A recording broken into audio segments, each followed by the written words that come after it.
Greetings and good evening from J.J. Keller Field at Titan Stadium on the campus of the University of Wisconsin-Oshkosh, site of tonight's big WIAA Division I state semi-final prep football showdown between the Kimberly Papermakers and the Bayport Pirates. What's going on, everybody? This is Brett Christopherson with USA Today Network Wisconsin, and I cannot wait. I've been waiting all week for this game. All season for this game, for that matter. I've been waiting for since the week one. Well, it's here. Yeah. Week 13. Winner goes to Madison. It's Kimberly. It's Bayport. They are both state ranked. They are both undefeated.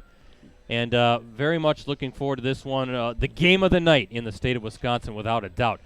Joining me, as always, is fellow stream teamer Jim Rosendick. He's man in the high-definition cameras tonight and doing a little double duty again, as he's going to be on the call with me. So Rosie is what we like to call him. And how you doing over there, Rosie? I'm doing well. It's nice and warm in here. Got a little heater going. Got pretty much the best game in the world going on tonight. Oh, it's the game of the night. And it really is. Kind of had a feeling that this was what it was going to end up being. Two powerhouse programs, one that's been to Madison for, 6 straight seasons, and one in Bayport trying to get over that final hurdle and finally make that trip down to Camp Randall Stadium. So not here tonight again. Ricardo Arguello, our USA Today Network Wisconsin colleague, he's actually down in Middleton covering the Division 7 game, Oshkosh Lourdes, and I believe that's Blackhawk that's playing tonight.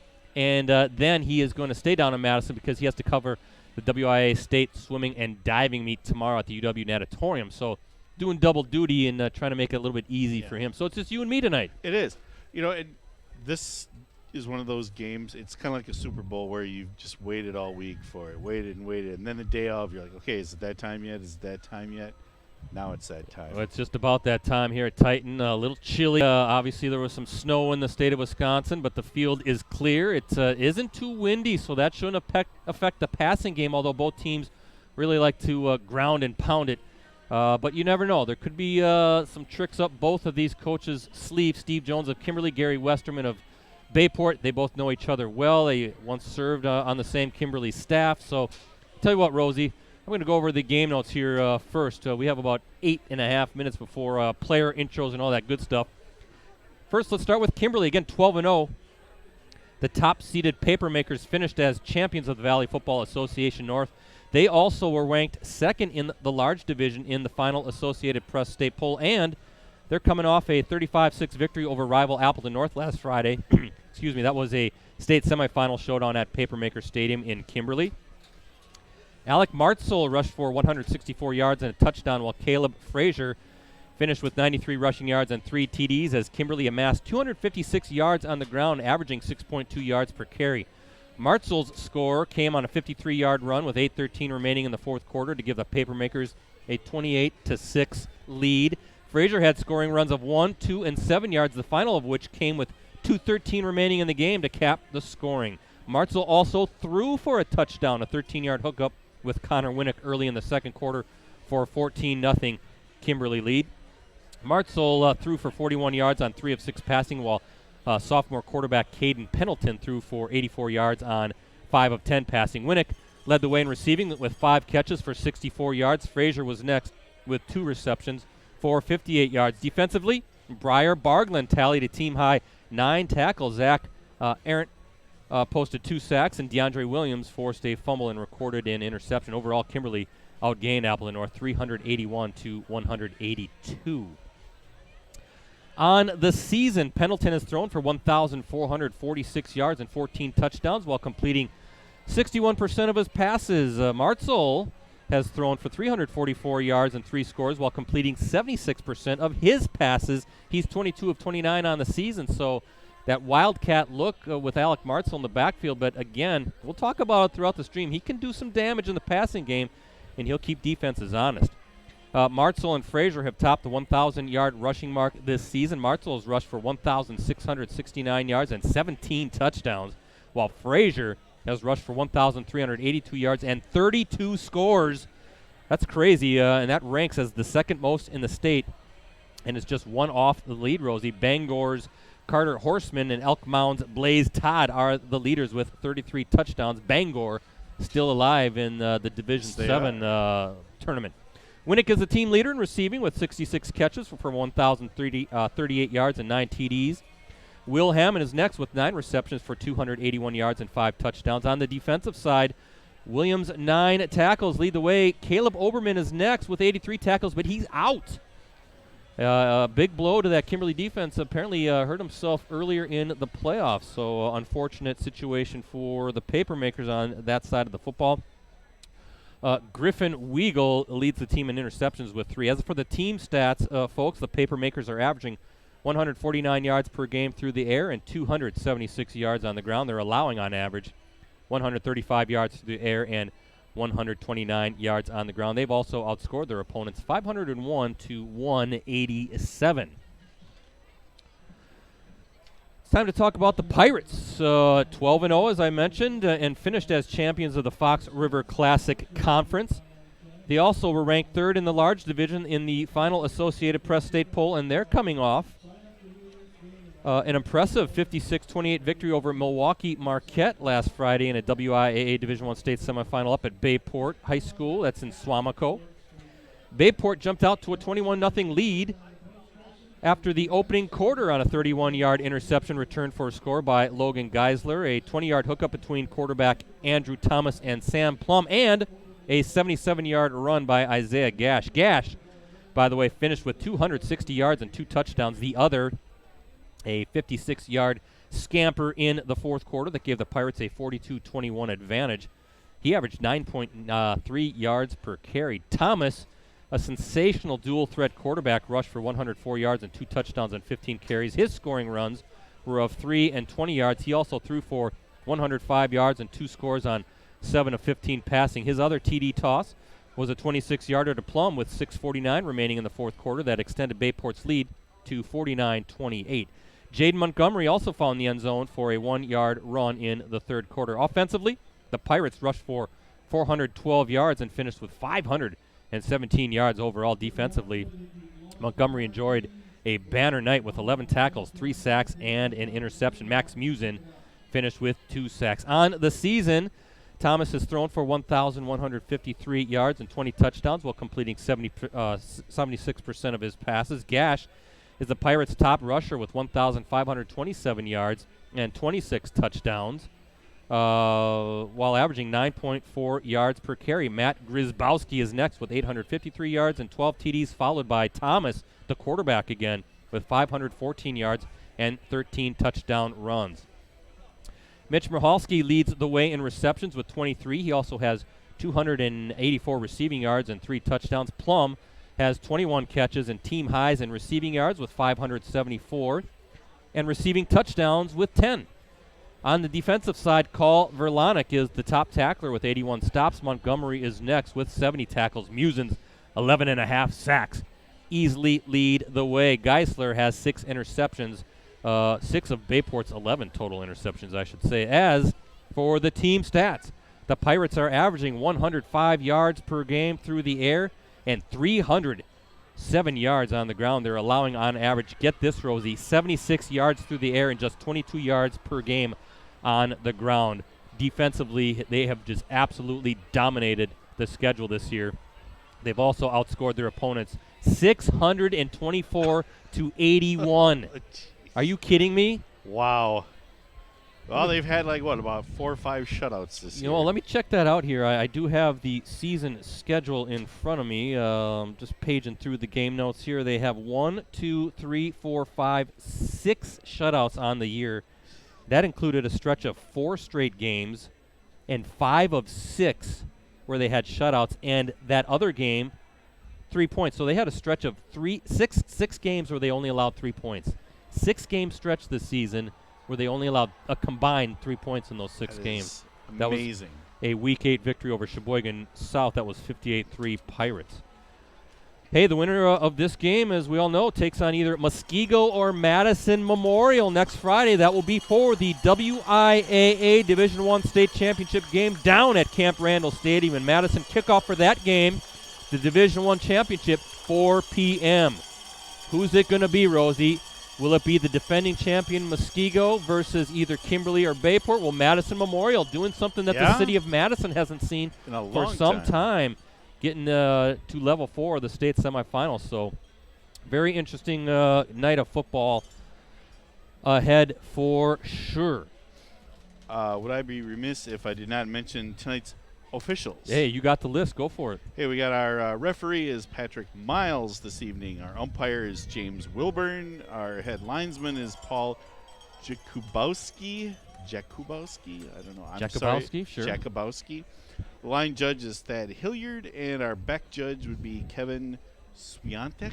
Hey, you got the list. I'm going to leave that to you. Sorry if I butchered names, but there you go. Hey, a big thank you to our sponsor, Verlo Mattress Factory of Appleton, Green Bay, Oshkosh, Fond du Lac, and Sturgeon Bay. Their craftsmen manufacture your bed on site with unmatched quality and customer service. Be sure to stop in today for their fall mattress clearance sale.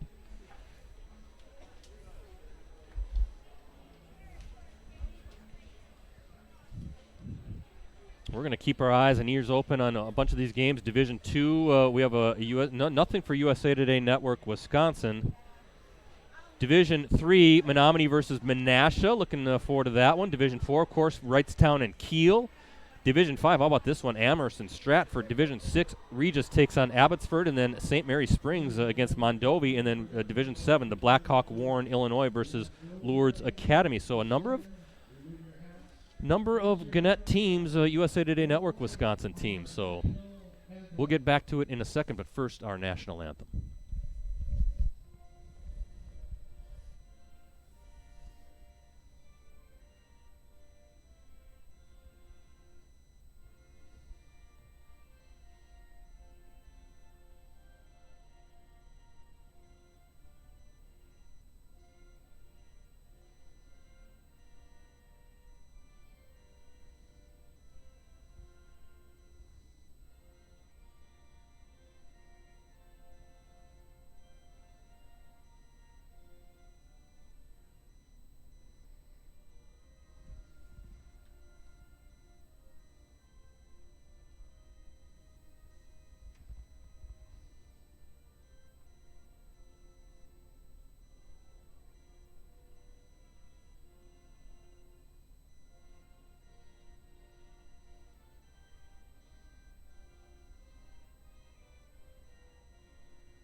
Tell you what, Rosie, it's a good thing Titan Stadium's hosting this game. This is a huge crowd on hand for the state semifinal game. Kimberly in its road whites, Bayport in its home navy blues. And I want to say first thank you to Ryan McGinnis and Steve Jones and the Kimberly High School crew all season long. We appreciate their support and help. And Brian Motz, the athletic director at Bayport High School, and Gary Westerman and his crew at Bayport High School. And also, Rosie, Chris Learman, the Bayport radio guy, right? He's been a huge help. Right. It's really been fun getting to know him over the last couple of seasons as well. Good people on both sides, both schools. Really have enjoyed branching out our streams to really encompass all of our USA Today Network Wisconsin markets. So really looking forward to seeing what happens here. And should be a heck of a battle. But always good to get to know the people here with both schools. And because it's always who you know, not what you know. Yeah, there you go, right? Those connections. But Chris Learman with Bayport Radio, works at Bayport High School. Very, very helpful with supplying some game notes as far as the Pirates go and promoting our live stream. So hopefully a bunch of folks up in the Howard, Swamico, Green Bay area are checking us out tonight. We appreciate you watching live online. We already have a very big online audience, so we appreciate your support. Hey, this is the game. All eyes are on this game, and that's not to slight any of the other 13 state semifinals, but come on. I mean, you got a Kimberly team looking to get back to Madison for the 7th straight season, right? 5 straight state titles, and then the runner-up last year trying to get back to state for the 7th straight year. and a powerhouse program. We talked about Bayport last year when we did the game.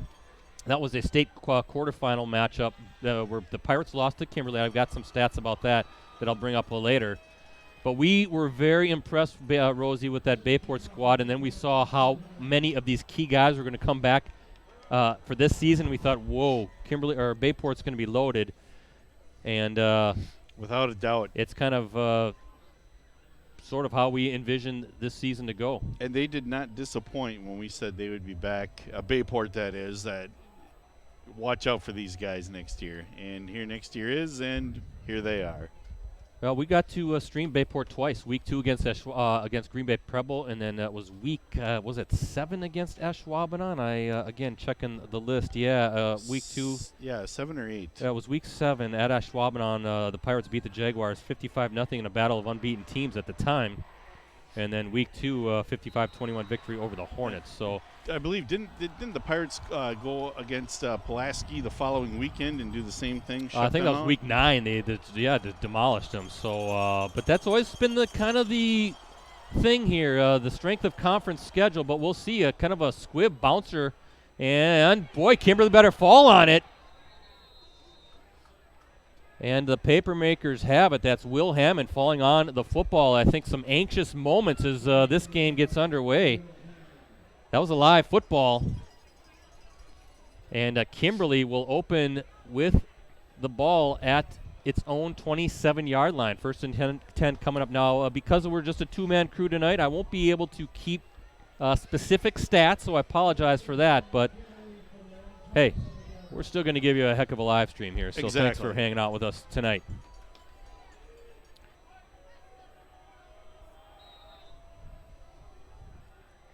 Caden Pendleton in at quarterback to start this game for the Papermakers. Martzel next to him, and there's a handoff to Martzel right up the gut. Good tackle by number 4 of the Pirates, Carl Verlanek, the senior linebacker. I tell you what, both of these teams just have all conference members up and down the lineup, all levels, and that was a nice tackle after a 2-yard pickup by Martzel. 2nd and 8 coming up for Kimberly. Yeah, just up and down the line, offensively and defensively. These guys are, both teams, just stacked. A lot of college talent, too. A lot of talent there in the field. Yeah, a lot of kids will be playing at the next level. Pendleton, he's got time, going downfield, overshot Connor Winnick, the intended receiver. Good coverage by Jonah Dolger, the senior defensive back. 3rd and 8 coming up. Something to keep in mind when you look at that Bayport defense. Missing the big guy in the middle, right? Number 79, Jose Ramirez, 6'1", 400 pounds. Tore his ACL in practice in week 8. We were big fans of Ramirez, a great run stuffer. So something to see if the Papermakers can take advantage of that in the middle of that defense. Now, here we are, 3rd and 8 coming up for Kimberly. Yeah, and that's really too bad because Ramirez is he's fun to watch. Really fun to watch. Very agile. Time for Pendleton. Swings it. Winnick wide open over the middle. Still on his feet in Bayport territory. Still on the run. Finally wrestled down. Good strike by Pendleton on a little slant. Winnick has the first down.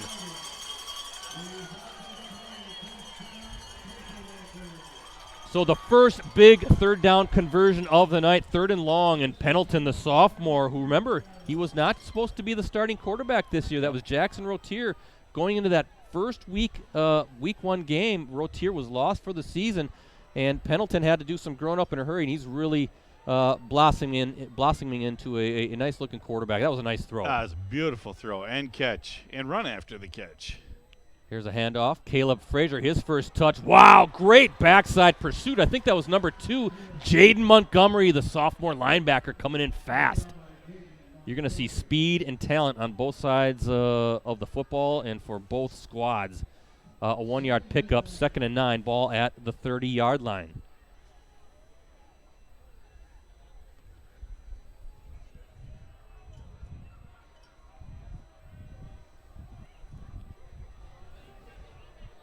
And so far, it's just been all Pendleton at quarterback. Oh, no, is this? Yep, Pendleton again. Martzel next to him. We will see Alec Martzel, number 3, sliding into that quarterback spot. His big hole on the left side. Martzel, and gets some good yards. I think he'll be out of bounds near the 25-yard line. So 3rd down coming up Third and I guess about 4 for the Papermakers. Rosie, 4-down territory now. Yeah, you've got to – you're this far in now. You're – no question about it. You got to go for it on 4th down. Plus, it's this early in the game. Plenty of ball game left.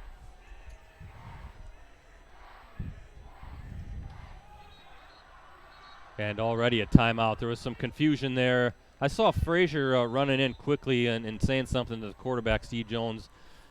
Probably a wise timeout there just to kind of get things squared away for this 3rd down and 4 coming up for the Papermakers. Hey, Kimberly beat Bayport, as I mentioned, 38-20 last season. That was a state quarterfinal up at Bayport High School. Caleb Frazier rushed for 119 yards and 4 touchdowns, while Cody Starkle, remember him? Oh, yeah. He threw for 332 yards and 2 scores to pave the way for the Papermakers. Connor Winnick finished with 9 catches for 203 yards and 2 touchdowns. And Zach Lechner added 10 catches for 122 yards for Bayport. Isaiah Gash rushed for 155 yards and 3 touchdowns. Andrew Thomas threw for 111 yards on 7 of 13 passing, and he also rushed for 76 yards on 16 attempts. If you remember, Rosie, Bayport led 20-19 midway through the 3rd quarter, but Kimberly closed it out with 3 straight touchdowns. That was a heck of a battle. And then Kimberly came down here last year and won it on the 2-point conversion pass in overtime, downing rival Fond du Lac. What a game. What a game. Well, we're expecting a close one here again tonight. And just like it tonight. Feels like this could be a high-scoring game. We'll see. 3rd down and 4 coming up off the timeout. Pendleton waiting for the snap. Frazier with the ball, and he is wrestled down. He'll be a 2-yard shy, maybe 3 yards shy. Good job by that Bayport defense. There was just nowhere to go. It looked like there was an initial hole, but boy, they filled it up fast. Yeah, that Pirate defense has speed. I mean, even that 400-pounder who's not playing tonight is fast. If you've never seen Ramirez play, that's too bad. He moves for a big 400-pound guy.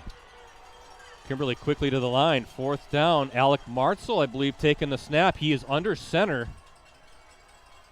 And he's going to throw it. Oh, watch out. He's brought down.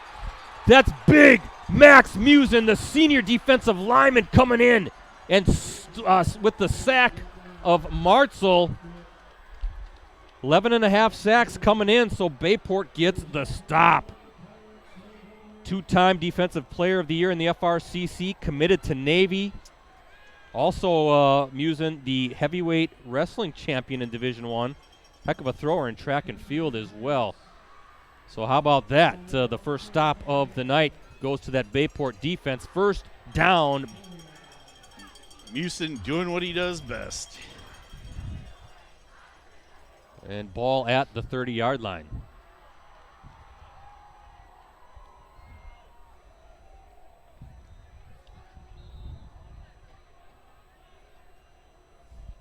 And our first look at the Pirates with Andrew Thomas at quarterback. Waiting for the snap. That's Isaiah Gash looking for a hole and nothing doing. Good job. Maybe a couple yards, but that was number 41 with the tackle. Rice Thayer, the junior linebacker, 6 foot, 176 pounds, bringing down the very talented Isaiah Gash. Of course, Isaiah's father is Sam Gash, the former NFL fullback and former Packers running backs coach. Heck of a runner. We didn't see him in week 2 against Preble. He was nursing a little bit of an injury, but he's had a heck of a season as Andrew Thomas now going to pitch it out. And there's a good tackle, good open field tackle. I think that was Sam Plum on the pitch. So 3rd down coming up, 3rd and 3, ball at the 37-yard line.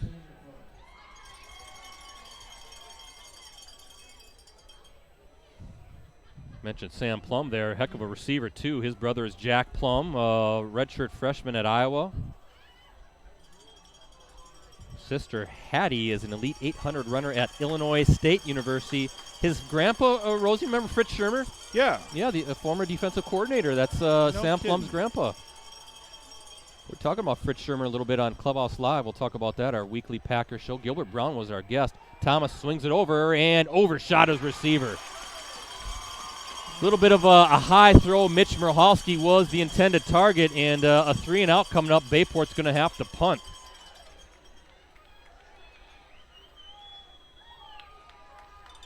Heck, you know what? I told our photojournalist Dan Powers, who's down there, and you can check out his photo gallery later tonight on postgresson.com and greenbaypressgazette.com. We told him, expect a high-scoring game. Expect maybe both teams to score in the 30s. You watch.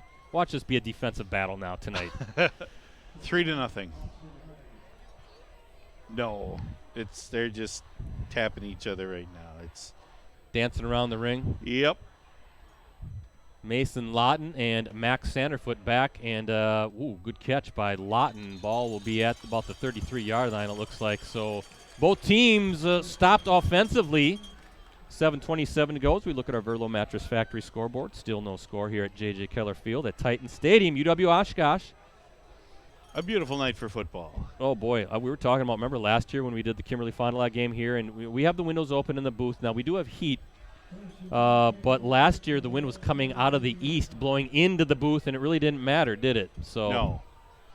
We were popsicles that night. At least there's your moon tonight right there. Nice shot. Ooh, look at that. Very nice, Rosie. All right. So here we go. Back to the action. Yep, 1st and 10. Pendleton, the quarterback for Kimberly. He's going to hand it off to Martzel, looking for a hole up the gut, and a good start for the Papermakers at the 40-yard line. Martzel just kind of ducking down a little bit, tucking that football tight, and just looking for daylight, right? Reading his blocks, and a good start to this one, about 6 yards, 7 yards. Yeah, he's very good at just being patient and picking where he goes, and then he just kind of dances and picks his way through here, sifts through traffic, if you will. Yeah, it's a good two-headed monster in the backfield for Kimberly. Yeah, not a bad problem to have.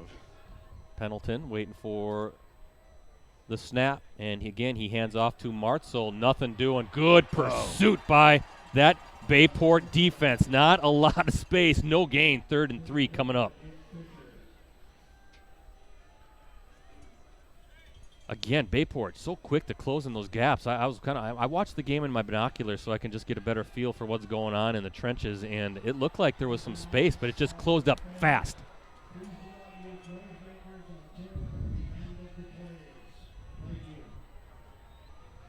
Yeah, there's no shortage of speed on Bayport. And the same thing is for Kimberly too. Pendleton waiting for the snap, and I think there's a procedure call coming up. Somebody flinched on the offensive line, so a 3rd and 3 is now going to become a 3rd and 8, making it a little bit more challenging against a Bayport defense that does not give up much.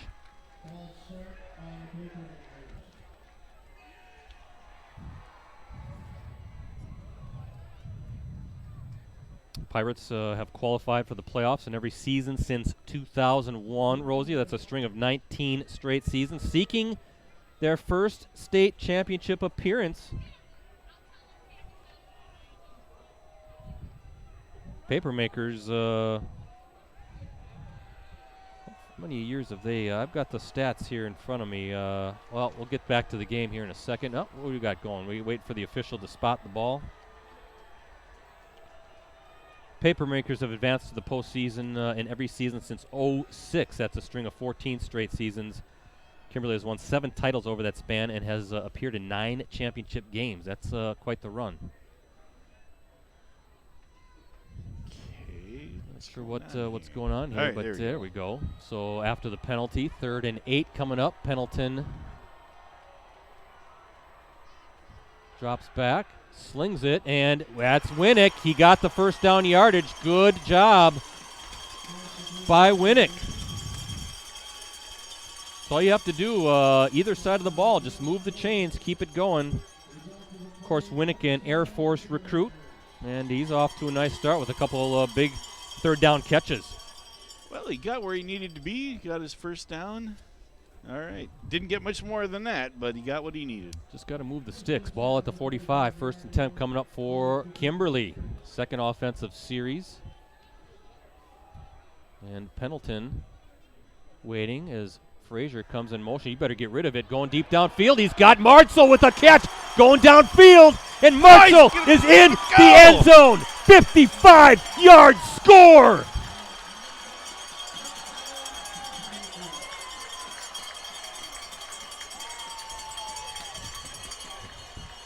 Beautiful pass. And a beautiful catch. Fingertip catch.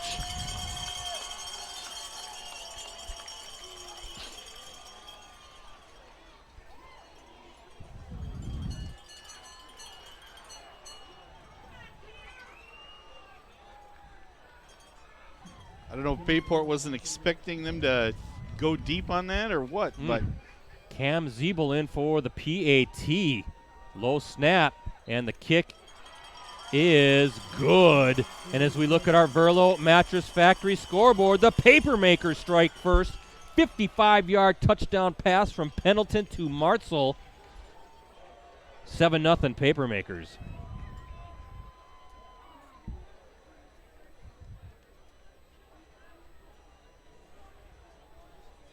And so it begins. Maybe. I have a feeling we're going to see a whole bunch of big plays in this one. And, wow, good protection by that line. And Pendleton, beautiful pass. And a heck of a grab by Martzel against in front of that Bayport sideline. Breaks the tackle, and he's off to the races.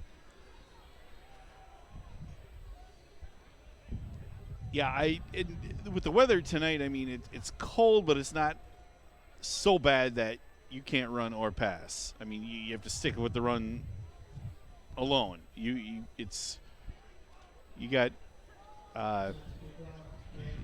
have options tonight to run your game plan. I mean, I don't think the weather's going to hamper much of anything passing or running game. No wind. I mean, you look at the flag, just very still. So you're right. Other than maybe just it's chilly, might make the ball a little slippery, but they got gloves. Hey, we got a tweet from Sean ABTS Abs. I hope I'm saying that right. Muskego up 7-0 again over Madison Memorial. So the winner of this one takes on the winner of that one for the state championship. Got the feeling, Rosie, that Muskego's going to go on and try to defend that D1 title. It's just a matter of who they're going to take on. They run that great wing T offense. They got a good thing going in Muskego right now. Yeah, they just run that thing to perfection. Because that is not an easy offense to run or to perfect, I believe, from what I've been told. 1st and 10 for the Pirates on the short kickoff. Ball at the 40-yard line, so we'll see if Bayport can answer. And I'm guessing you're going to see a whole bunch of Isaiah Gash and some Andrew Thomas mixed in as well. And Gash with the first carry. And where is he? Boy, pushing the pile to about the 46-yard line. Good, strong start by Isaiah Gash, just lowering his head and pushing himself forward. Now, that's one thing about Gash. He doesn't look that big, but he moves piles. Yeah, he is listed at 5'10", 185 pounds, but a heck of an athlete, and Very it helps. work done like. Helps when you have your father, right? I'm sure his father has given him some tips. Keep the legs moving. But he's very tough to bring down, and when he gets in a pile, that pile keeps moving. Gash, nope. Andrew Thomas going to keep it. Boy, watch out. Andrew Thomas on the run. And Andrew Thomas is not going to be caught. 54-yard score. Wow.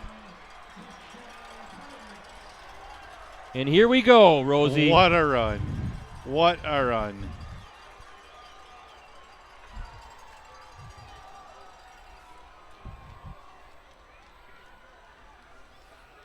Two plays. And just the speed. I mean, once he got in the open, that was it. Yep, you're not going to catch him.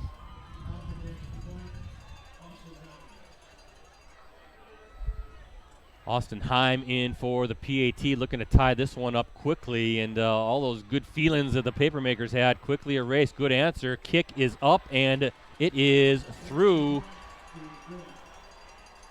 And with 4:25 to go in this opening quarter, we're all knotted up at 7 apiece following the 54-yard run by Andrew Thomas. Gonna be able to. You might not be able to keep so many stats this game. It's gonna be like a basketball game. Andrew Thomas, co-offensive scoring. player of the year. He's had some Division I offers. Actually, I just saw Drake University offered him. And Isaiah Gash had tweeted that he received recently an offer to play collegiately at St. Cloud State. So good stuff here in this one.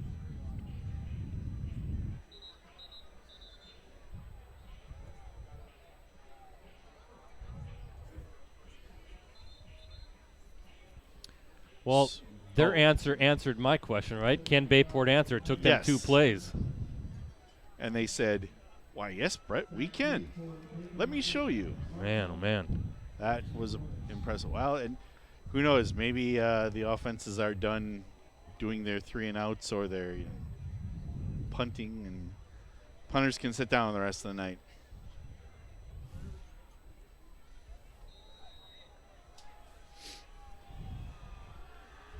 Just got a text from Ricardo. Nothing in that Blackhawk Lourdes game. First quarter score.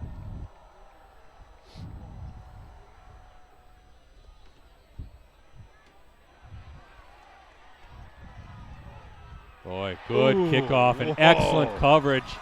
Excellent kickoff. Jackson Wildes, the sophomore, didn't really have a whole lot of options. Boy, that was I suppose you could have maybe taken a chance, hope that skips into the end zone, but that would be a huge chance. Yeah. And a long field now for this Papermakers offense. Tied up 7 apiece, 1st and 10, ball at the 14-yard line. And if it doesn't, that's a very, very short field for Bayport. Yeah, too short, right? You don't want to give them that. No. Pendleton back in at quarterback for the Papermakers, and waiting for the first play of this series as he hands off to Caleb Frazier in his 32 yards. Ooh, lowers his head. Big hit. And about a 5-yard pickup. 6 yards, we'll call it. Well, you can just feel the buzz here at Titan Stadium. I think this holds about, 9,000, I think I looked up. And, I mean, it's not a capacity crowd, but it is filled up. And kind of a mini state championship right here tonight. Yeah, it definitely has that feel to it. 2nd down and 4 for the Papermakers. Ball at the 20-yard line.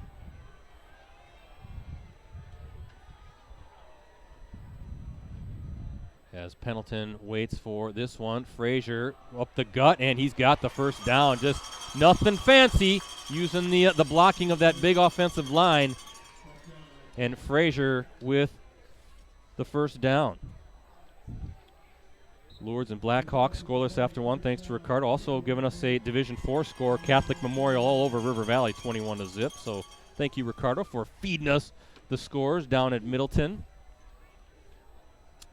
Know that there's some folks here in the Oshkosh area that are very interested in what's going on with Lourdes, and that school is actually just down the road. 1st down and 10, ball at the 32-yard line is Martzel. Nothing doing. Big Max Musin wrestling him down for a 1-yard loss. Boy, Musin's a nice player. He really is. One of Ricardo's Elite 11. I know. Who do you have Kimberly on that team? I want to say it was Winnick. Was it Connor Winnick on that team? Was it? Did he just limit it to 1 per team? Yes. Yeah, 1 per team. Because he said some teams could have had 3 to 5 people on it, so we just limited it to 1. Thanks to Sean ABTS again, 14-0 now. Muskego with the lead, so looking good for Muskego. We're all knotted up at 7 apiece as the Papermakers. Pendleton going downfield, and good adjustment by Winnick. What a catch. Great adjustment. Ball was underthrown. Defensive back just trying to stay with Winnick, the Air Force recruit, and Winnick really adjusts well to the ball. First down coming up right at midfield at the 50. And Winnick, Rosie, off to a really nice start in this one. He's had some big grabs already. Yeah, he's having a good game.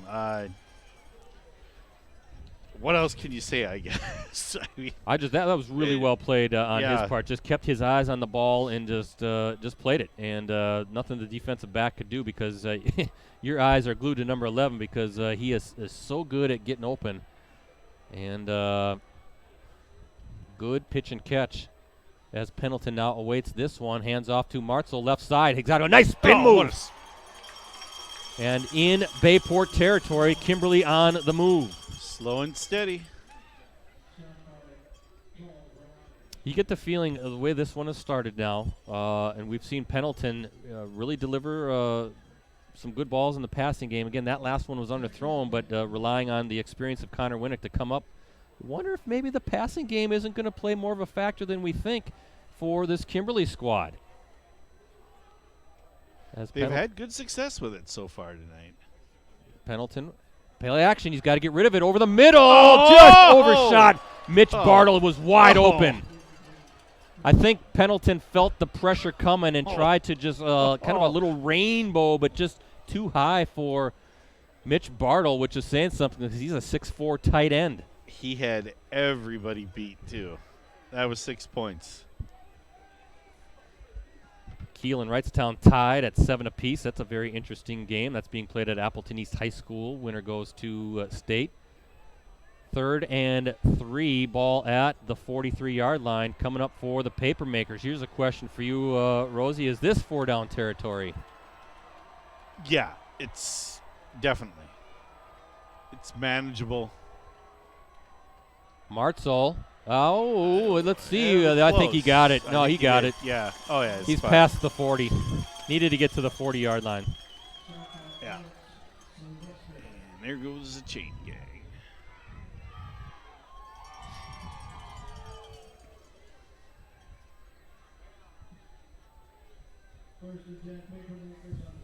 So ball marked at the Pirates' 39-yard line as the first quarter is winding down. And the ball's marked, so you better get quickly to that line of scrimmage here, and wondering if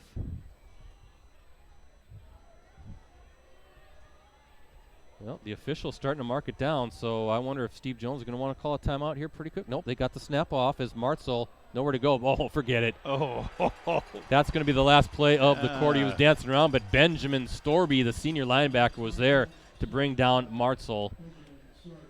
And that will be the final play of what's been a very entertaining start to this one.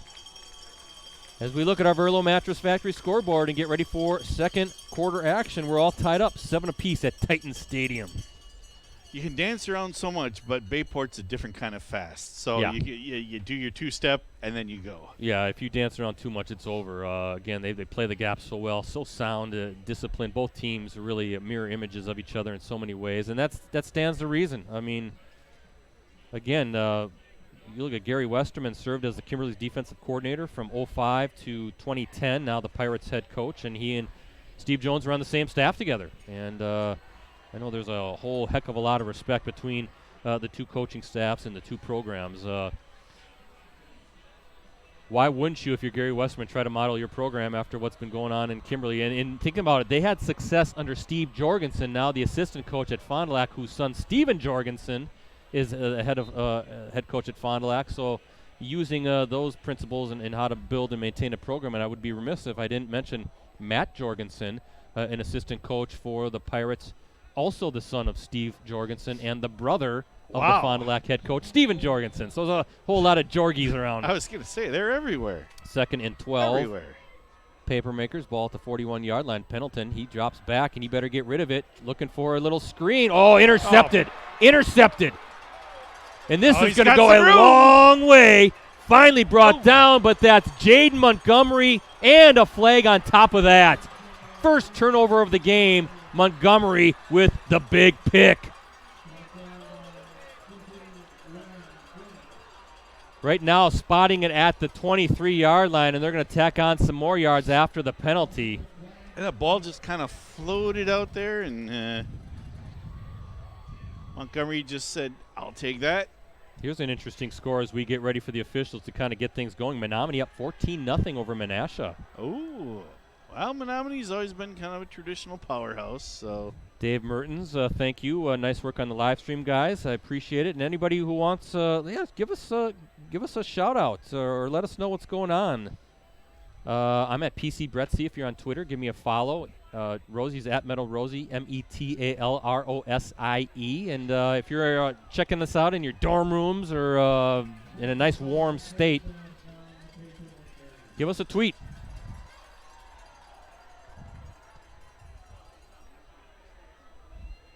Jade Montgomery, just a sophomore linebacker. Boy, good things coming up for him.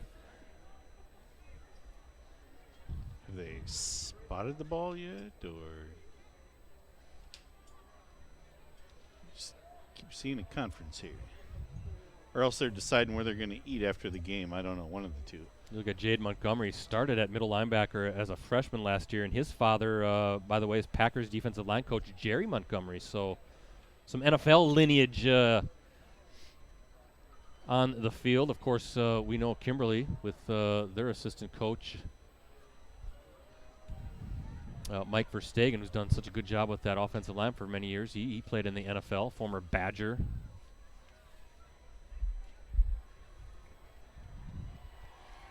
Again, thanks to everybody watching live online, as now the officials move it ahead for the Pirates after that penalty against Kimberly, and it looks like, are they going to mark it up to 12? Looks like that's where the ball will be spotted. So, boy, you talk about your short fields for a powerful offense.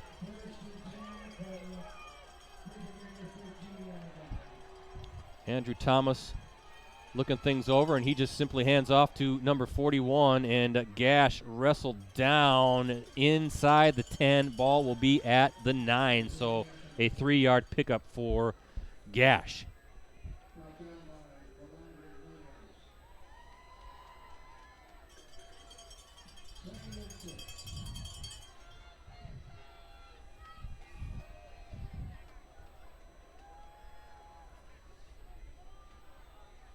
Pirates can get the first down. Just have to get to the 2-yard line. 2nd and 6. You can hear the Kimberly fans in front of us imploring the defense to try to get a big stop, as there's a pitch to Gash looking for his blocks. And is he in? I think he is. In. Where's the? Yes, he is in from. Yep, touchdown. That is the call. Just snuck in at the. You got 9-yard run for Gash. Looked like he kind of got jammed up at about the 1.5 or the 2-yard line, and he just ducked under and scored. Nice piece of running. Wow, he's a really good back too, though. Yeah, he is. 10:58 mark as I keep track of what's going on here. Austin Heim in for the PAT. Reminds me of my days in football in high school. And there's going to be a penalty on the paper makers for offsides.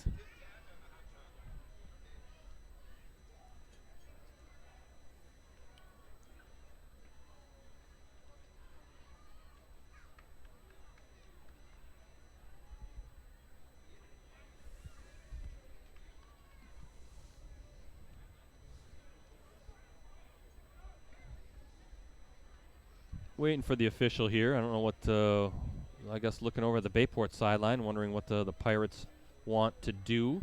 Offsides is the call against Kimberly. They're going to decline that and kick it again. Remember we saw that last week, or was that 2 weeks ago in Menasha? I can't remember. It was during the playoffs where the penalty, it was the same thing, actually ended up helping because the kick was blocked. But this time Heim booms it through. Was it? Yeah.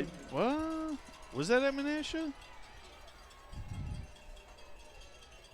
These weeks roll together so much. Everything blends in as we look at our Verlo Mattress Factory scoreboard. The 9-yard touchdown run from Isaiah Gash, and the Pirates now with a 14-7 lead. 10:58 remaining in this second quarter.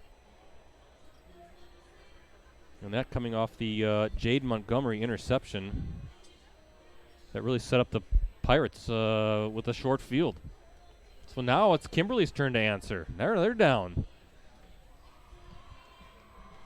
All right, what do? You got a full quarter pretty much, so don't panic. Just play your game. And Steve Seidel, shout out to Dan Schultz, KHS class of 1979, watching in combined locks tonight. Thank you. Appreciate it. As an offensive lineman, Dan played 4 years at Kimberly High School and 4 years at UW Oshkosh, and they did not have that nice turf to play on back then. And then tinkers to chance, right? Do they have those smoky links on the press box buffet? No press box buffet here. And boy, Kimberly, he was down. Some interesting kickoffs tonight in this one. Yeah.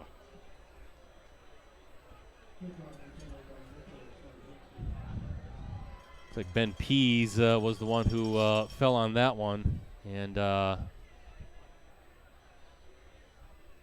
see where they mark this one for the Papermakers. Down 7. Kimberly got on the board midway through that first quarter. Remember the 55-yard pass from Pendleton to Martzel, but then 2 straight touchdowns. The 54-yard run by Andrew Thomas, and now the 9-yard run by Isaiah Gash, and the Pirates lead 14-7. First and 10, ball at the 30. And very interesting so far, very limited. I think maybe one play so far that Martzel's been in at quarterback that I can recall is Martzel now looking for some space. Spins his way around, still on his feet. And nice I think he got the first down, breaking tackles.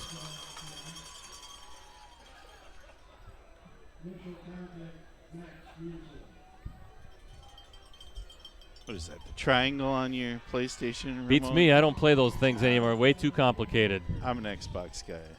Way too complicated. But it is a first down. Got the 10 yards. Ball at the 40-yard line.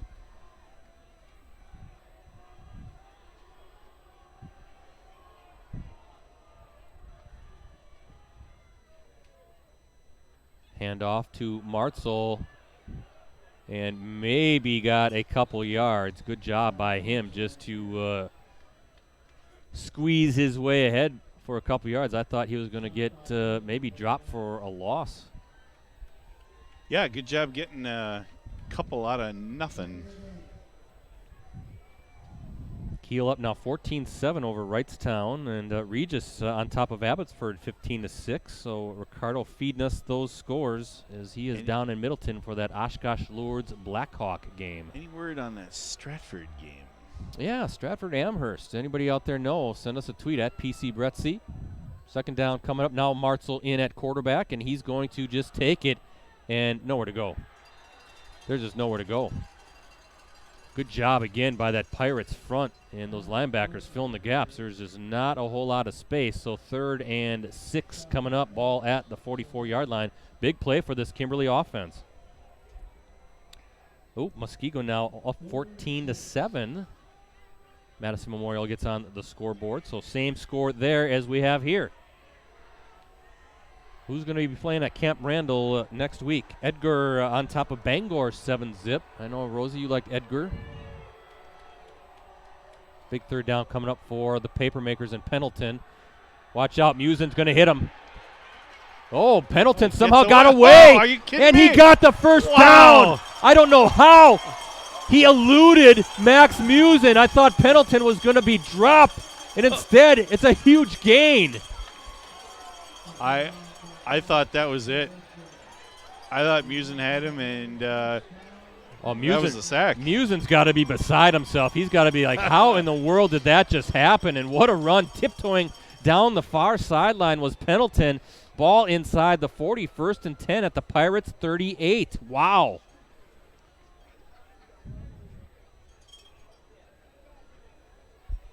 Boy, when you see number 9 in that Pirates jersey coming at you, you figure it's pretty much done, don't you? I mean, He is so good. One of the state's best. Well, and he was backpedaling down. I'm like, there's no way he's getting out of that. But he did. Pendleton waiting for the snap, hands off, and Frazier going to try to cut it back inside and picks up nothing. Maybe a yard, it looks like. Just not a lot of running room for this powerful rushing attack by the Papermakers.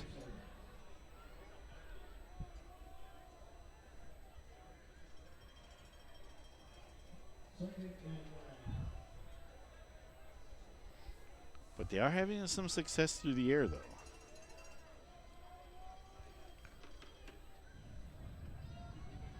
Ball at the 37-yard line, 2nd and 9, clock running. Second quarter.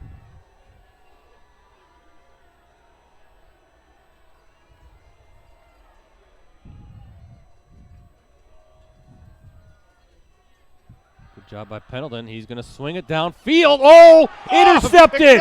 Intercepted again! You're just behind him.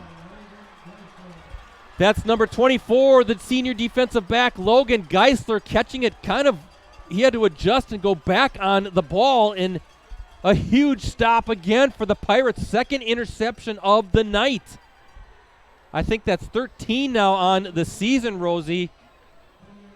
And if you're Kimberly, you losing the turnover battle, it's going to be an uphill battle tonight if you can't take care of the football. So 1st and 10 now for the Pirates.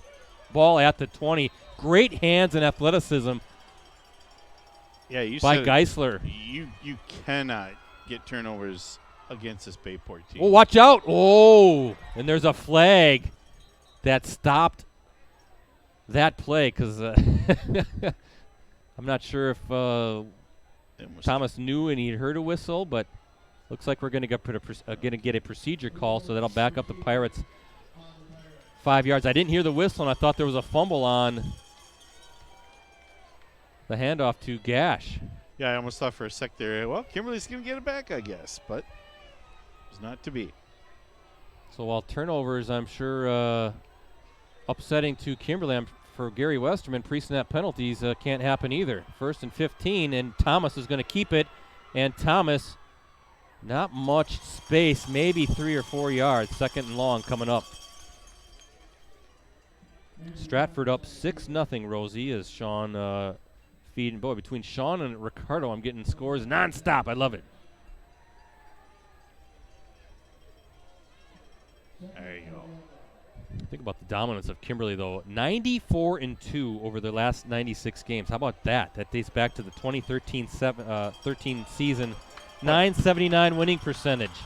It's like when we were in our infancy in our streams. Isn't that something? Yeah. As Thomas, he's going to keep it and looking for some space and gets close to the first down. Boy, he's a tough running back / quarterback. He's just that dual threat, 6'3", 185 pounds, and they're going to give him the first down, so that false start procedure call, nothing doing there. Yeah, I thought they had him about 4 yards before the first down marker, but sheer power, he just fought his way through and got first down. Well, you mentioned, too, his speed on that long touchdown run in the first quarter, but on that state runner-up 4x4 relay team as well. So sprinter speed at the quarterback spot, and he can do some damage in the air, and he's going to keep it. And nice cut back inside. Watch out. Watch out. He's on the run again. This could be a 70-yard score. Great block downfield, finally brought down. I think, was that Plum with the block downfield?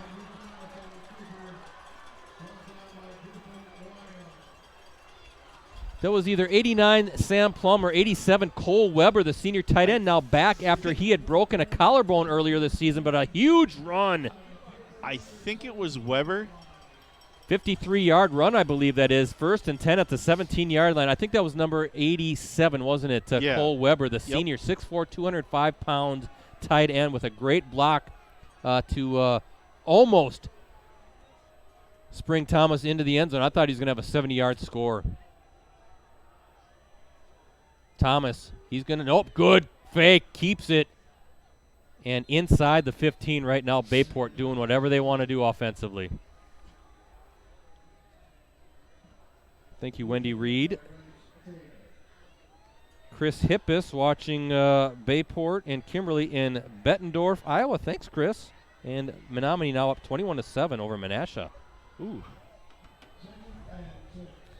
2nd and 6, ball at the 13-yard line for the Pirates. A lot of football left, Rosie, but it feels like Kimberly against the ropes right now. Yeah, if Bayport scores here. Oh, boy, Gash, he's in for the score. 13 yards. Huge hole for Gash, and that's his second rushing touchdown of the game. Wow. Almost too easy. And you can see the Pirates down there kind of getting their arms in the air, getting their crowd into it.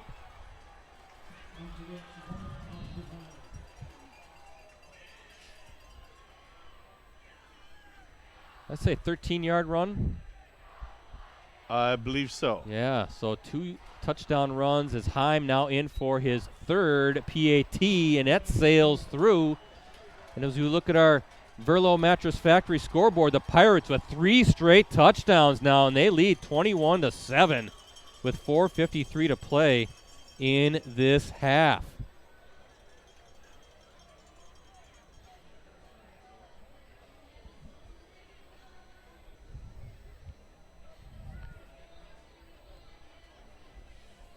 So 2 turnovers, Rosie, turned into 2 touchdowns, one on a short field.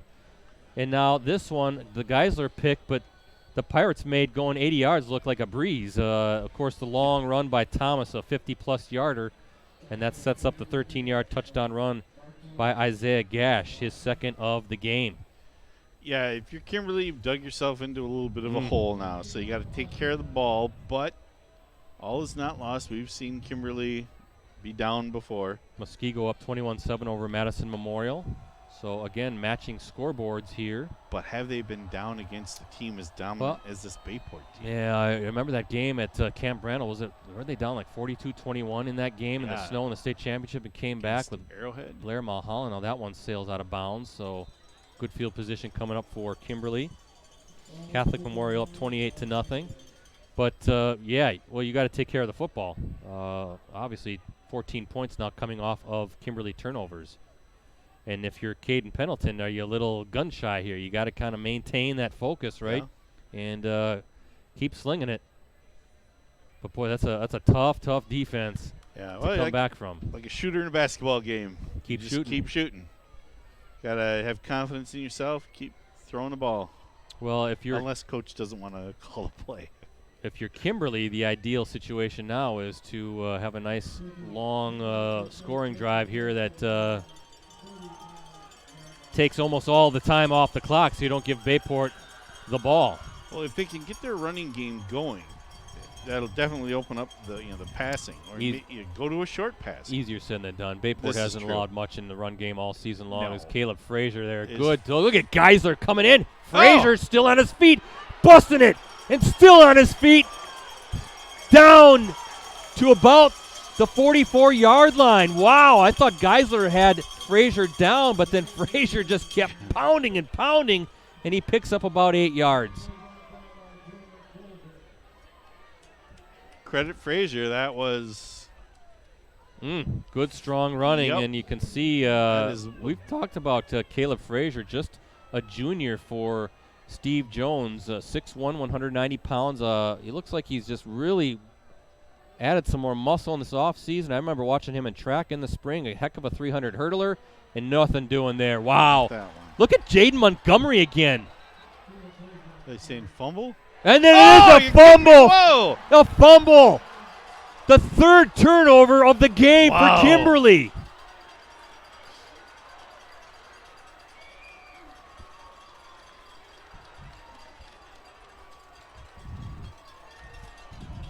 Wow, you cannot turn the ball over that much against this Bayport team. 3 times in the first half, Rosie. Woo!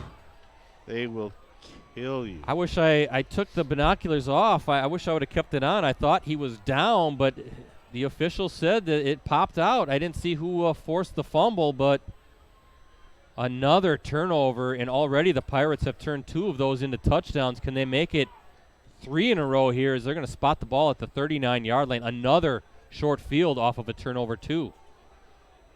Wow.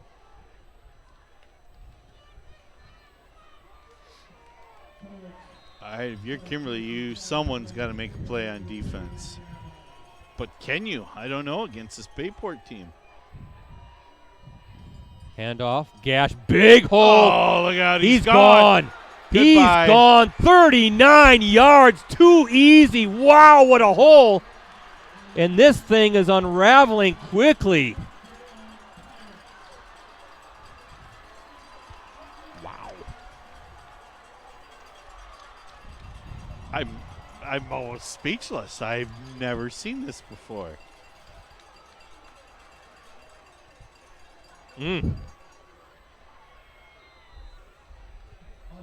Austin Heim in. How about one play, 39 yards? Was Gash even touched on that play? I don't think he was. Ball sails through, and this is starting to turn into a rout. Pirates up 28-7 over the Papermakers, and there's still 3:55 to play. To say I'm shocked right now is a complete and utter understatement. 4 straight touchdowns after the Papermakers scored. Remember, with 5:16 to play in the first quarter, that 55-yard pass from Pendleton to Martzel made it 7-0 Kimberly, and then 4 straight touchdowns, 3, Rosie, coming off of turnovers, 2 interceptions, and a fumble. Wow. Whoa. 3 touchdown runs on the night now for Gash. He's got runs of 9, 13, and 39 yards. And the Pirates in complete control right now. And you look at this defensive huddle right now for Kimberly. They got some things to talk about. Both sides of the ball just not executing at all. But credit the Pirates, right, Rosie? I mean, they are just playing outstanding tonight, both offensively, defensively with 3 turnovers. That offensive line is just blowing open holes right now. Yeah, they're getting the turnovers, they're forcing the turnovers, and they are executing on offense.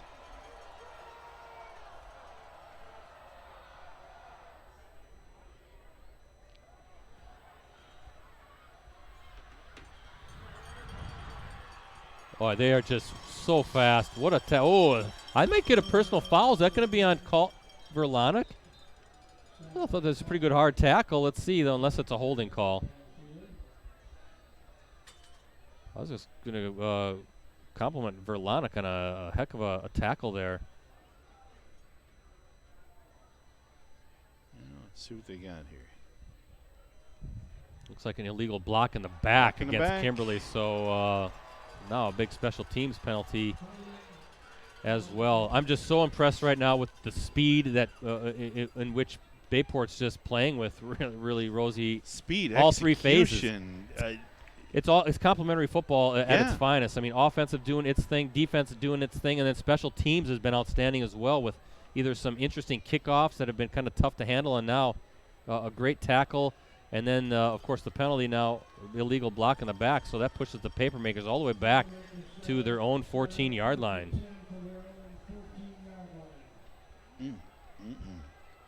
Stratford up 6-0 at the half.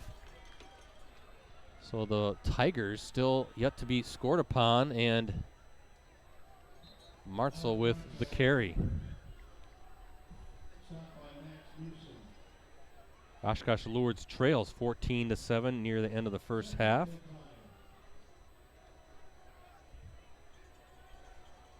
If you're Kimberly, what do? You just calm down, run your stuff, take care of the ball. Oh, that's the job number 1, right, is taking care of the football. But right now, defensively, they haven't really shown they can slow down Bayport in that running attack. Bayport is doing to Kimberly what Bayport has been doing to everybody this season. Yeah. Timeout here? Looks like Kimberly will burn its second timeout.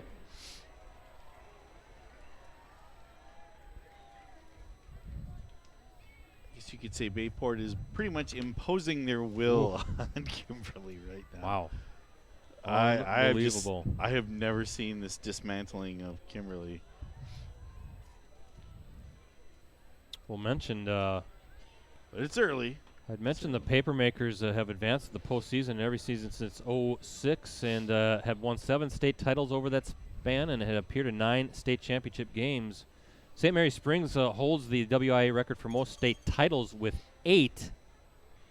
And Arrowhead has the WIA record for most state title game appearances with 13. Looks like Springs might be trying to make it 9 titles. If you're Coach Jones there, what are you telling your people? What are you telling your kids? I think what you said, just calm down, relax, take care of the football. But, at some point here, the Pirates are going to turn this Kimberly offense into one-dimensional. They're going to have to start throwing it downfield as Martzel takes the direct snap. They're so fast. I guess the key right now is, if you can somehow Kimberly get a score. Now, Bayport will start the game or the second half with the ball, but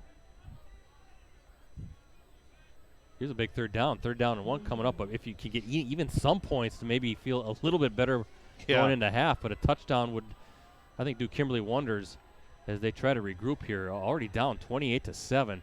3 touchdowns by Bayport scored off Kimberly turnovers, 2 interceptions and a fumble. I don't remember the last game that Kimberly had 3 turnovers in the first half still. Martzel, direct snap, keeps it, and Did he get I think he might have gotten it looking where the official is coming in along the sideline, and they're going to move the chains forward. But even that 1 yard was tough. Yeah. But you got it, so that's a positive.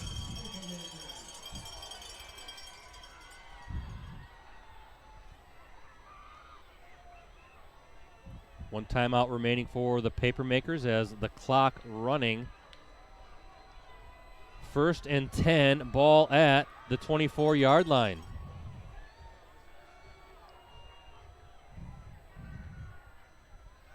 And Martzel going to go downfield looking for Winnick, and just a little too far. Good coverage on that play. Jonah Dolger, the senior defensive back, hanging out with Winnick, and you saw the safety sliding over there pretty quick too. There's a lot of attention right now on Winnick. Kimberly Faithful looking for a pass interference there, but that was good coverage. That Yep. was good coverage.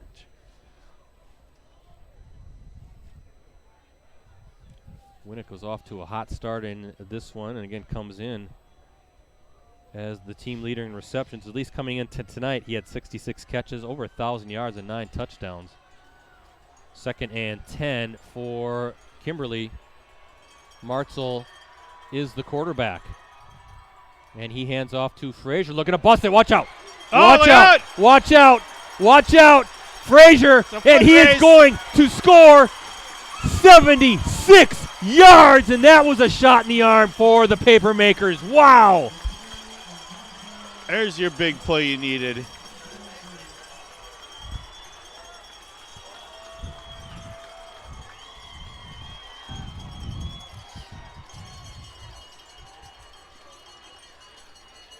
Boy, he just got through. A great job by that offensive line with the blocking. Found his hole. And you get in that second level, he's got sprinter speed. Yep. Again, I've seen him in track. He's a heck of a runner and a heck of a 300 hurdler. And he just turned on the Jets. Couldn't be caught. 76-yard touchdown run by Frazier. And the kick by Zeeble is good. Well, if you're Kimberly, that's step number 1. Step number 2 is to make sure that Bayport doesn't put another one on the board. Conversely, if you're the Pirates, you got all the time in the world. You got 3 timeouts, 1:31, and you got a chance to double dip, a chance to put one on the scoreboard here before half, and then you start the second half with the football. Well, and if you're Kimberly, you're not giving them a 30 or 40-yard field. Hopefully, depends on how the kickoff goes, but they should have a lot longer field to go through this time. Regis all over Abbotsford at the half, 22-6. Thank you, Ricardo. But 2 big scoring plays now, or runs, or plays, I should say, by the Papermakers with a 76-yard score by Frazier, and then early in the game, 55-yard pass from Pendleton to Martzel. Just so the explosive speed plays of these runners when they get in the open. It's amazing. It's really fun to watch because you figure, okay, someone's going to catch him, someone's going to get an angle on him.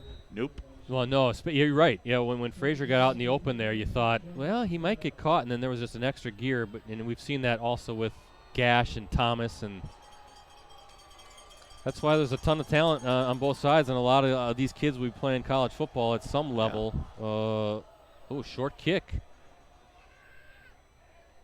And that's out of bounds, so they'll mark it where? At the 35-yard line, I believe.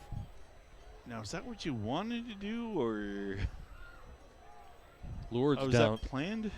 I'm sorry, Rosie. Lourdes down 20-7 at the half. Yeah, I think good question. I'm not sure what the strategy is there as far as kicking it short.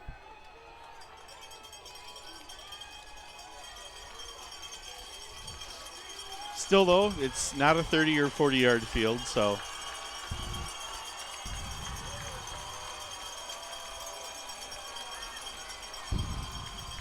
So ball will be marked at the 37. Interesting. Okay.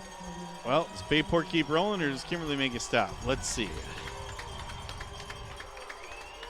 Well, Andrew Thomas is something else at quarterback. He really is. And then you add Gash with the fact that as Gash is still on his feet, finally brought down, but Andrew Thomas, because of his threat, Rosie, with his legs, he does just enough on those ball fakes to freeze the defense.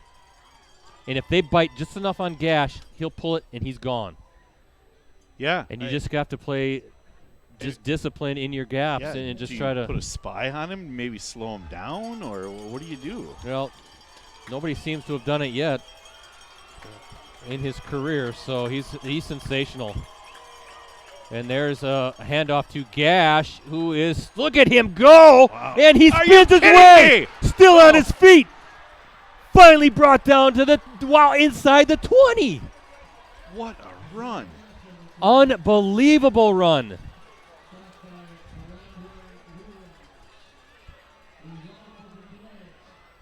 And they're How gonna did he slip out of that tackle? I don't know, but he marked it at the 20. Clock starts, but again, 3 timeouts for the Pirates, who are knocking at the door again. Gash looking for something, and you know Westerman will burn a timeout here, and they do. Unbelievable spin move and to get out of that, and then the strength, Rosie. Yeah. To take it down to the 20-yard line. That's why he reminds me of Warwick Dunn. Warwick Dunn was not a big guy, but he played like he was Warwick Dunn was about 100, $185 maybe. Strong but as could be, though. Played like he was 240 or 250. Well, folks will have to check out the replay of that one later on tonight. Again, you can watch the replays after the game at postcrescent.com, greenbaypressgazette.com, and our Facebook pages as well. Actually, we're streaming it to all 10 of our USA Today Network Wisconsin markets. I know I'm not going to have a voice after this one with all the explosive plays. Like you said, you wake up this morning and thinking, ooh, this is it. All right, we finally get to see the big one, and so far so good if you're a Bayport Pirates fan. They have been awfully impressive. And this would be a huge touchdown, Rosie, or a huge score for the Pirates. Again, knowing that they get the ball to start the second half. Somehow this Kimberly defense needs to come up with a stop.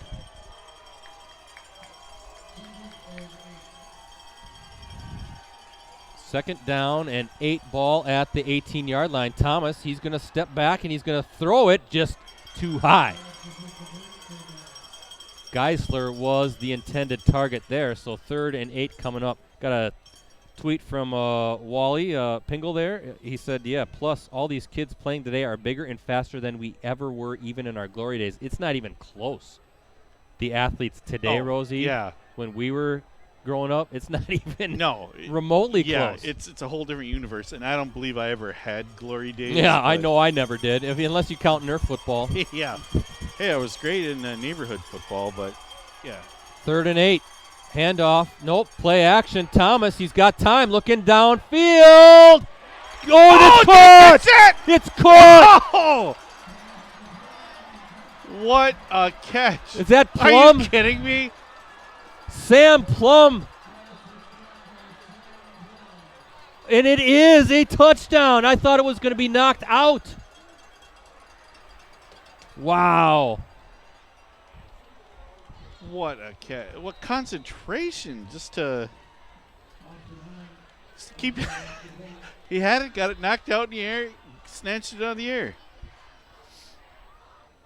Well, when things are going for you, they're going for you.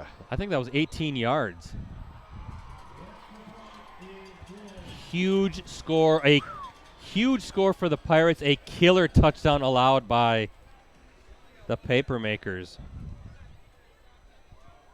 Well, you got 19 seconds left in the half. Can you draw anything up for a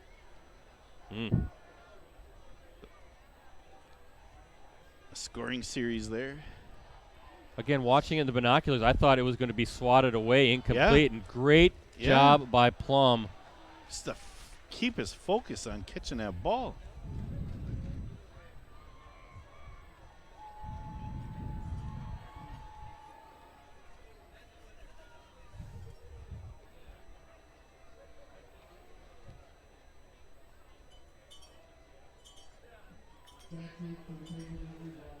Because that was decent coverage on that pass.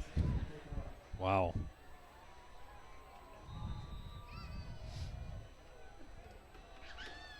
Boy, if you're Kimberly, you're feeling so good after that Caleb Frazier touchdown run, and then you got to feel demoralized. I mean, you've given up 35 points in the first half. That ball will skip out of bounds. Out of bounds kickoffs tonight. Is that about the third one or fourth one that's gone out? Once again, another reminder, please do not use any noise makers until after the players are ready. Thank you.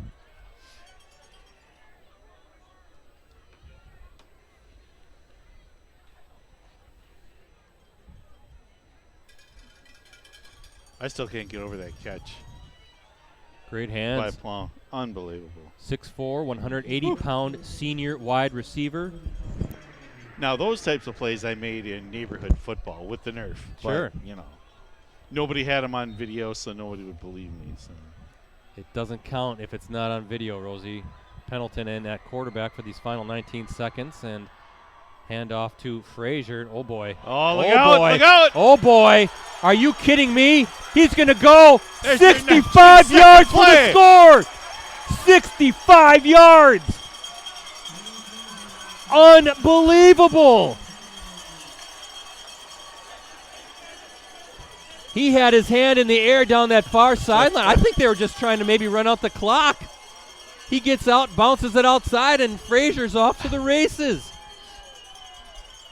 And there's your 19-second play right there. Holy smokes.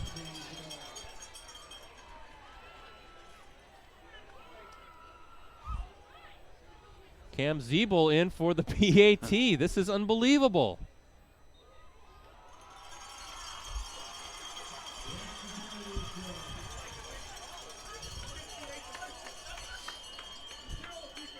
Okay, what do we got? 9 seconds left. I was going to say, that's too much time. I know. The way this game is going, too much time. You left too much time on the clock.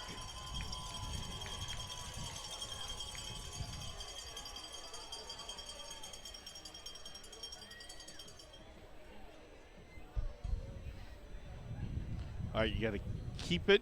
You know, don't kick it out of bounds, and just squib it or something. I mean, you talk about the swing of emotions here. Yeah. If you're Bayport, you're thinking, we just put one on the board and we get the ball to start the second half. We're up 35-14 at the half. And just like that, 65 yards later, it's just a 2-touchdown game again, Rosie.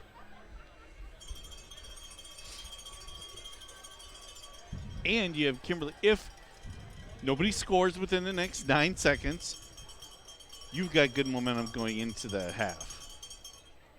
Granted, you have to come out of the half and put a stop on this offense right away of Bayport's. It's been a unstoppable juggernaut.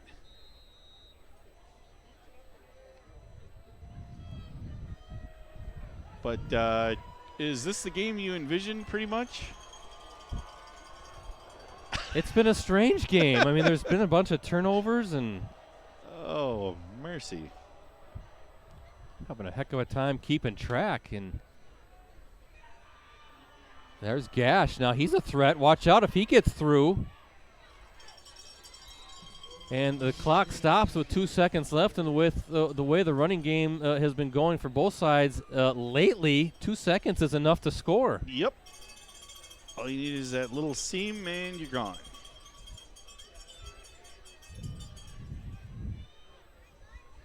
At least that's been the MO of this game. Well, the execution on both sides of the ball on the offense is really good. Didn't it feel like with 19 seconds they were just going to just kind of run it out? Yeah. And then all of a sudden, Frazier's through, as it looks like Andrew Thomas. I think he'll take a knee. He does. And that is the end of an explosive first half of football here at J.J. Keller Field at Titan Stadium. And as we look at our scoreboard,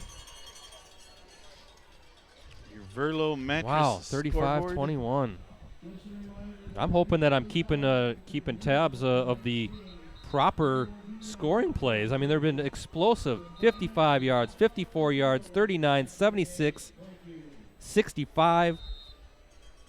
3 turnovers for the Papermakers. Man, I'm worn out.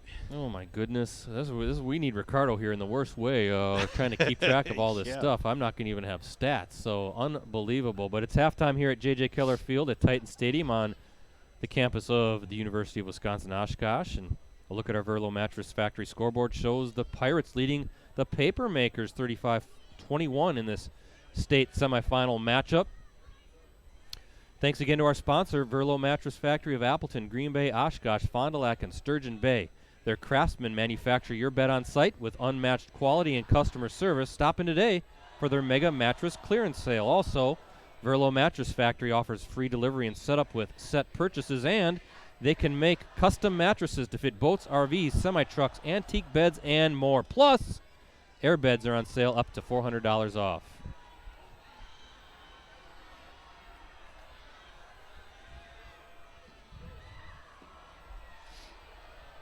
Always nice to see happy comments on Facebook. We appreciate you guys Yeah. checking in. I've never been, compared to Troy Aikman before, but I'll take it, I guess. I thought we've been super complimentary to Bayport. I'm a huge fan of what they've been doing under Gary Westerman, and tremendous first half of football for the Bayport Pirates. 1 half away from their first trip to Madison.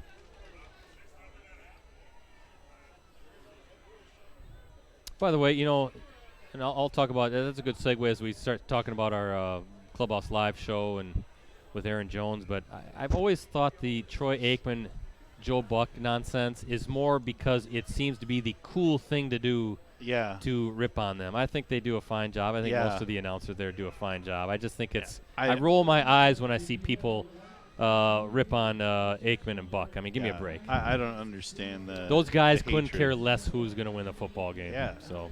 They call it a good game. Hey, but that gives me a chance. Well, 17-14 Kiel up over Wrightstown at the half, and Menominee leading Menasha 28-13. So some interesting scores right now throughout the state of Wisconsin. But this gives me a chance to talk about our digital offerings with USA Today Network Wisconsin. Let's start out with our Clubhouse Live show Mondays at 6:30. Takes place at the Clubhouse Sports Pub and Grill inside the Red Lion Hotel Paper Valley in downtown Appleton. That is our weekly Green Bay Packers show with star running back Aaron Jones. I've heard of them. He was off this week because of the bye, and we had Gilbert Brown, the Gravedigger, was on as our bye week guest. But Aaron Jones will be back. The show is free. It's first come, first seated. We give away a lot of cool prizes, a very intimate show, a very fan-friendly show. And not sure who Aaron's going to bring on as a teammate guest on Monday, but looking forward to finding that out. Yeah.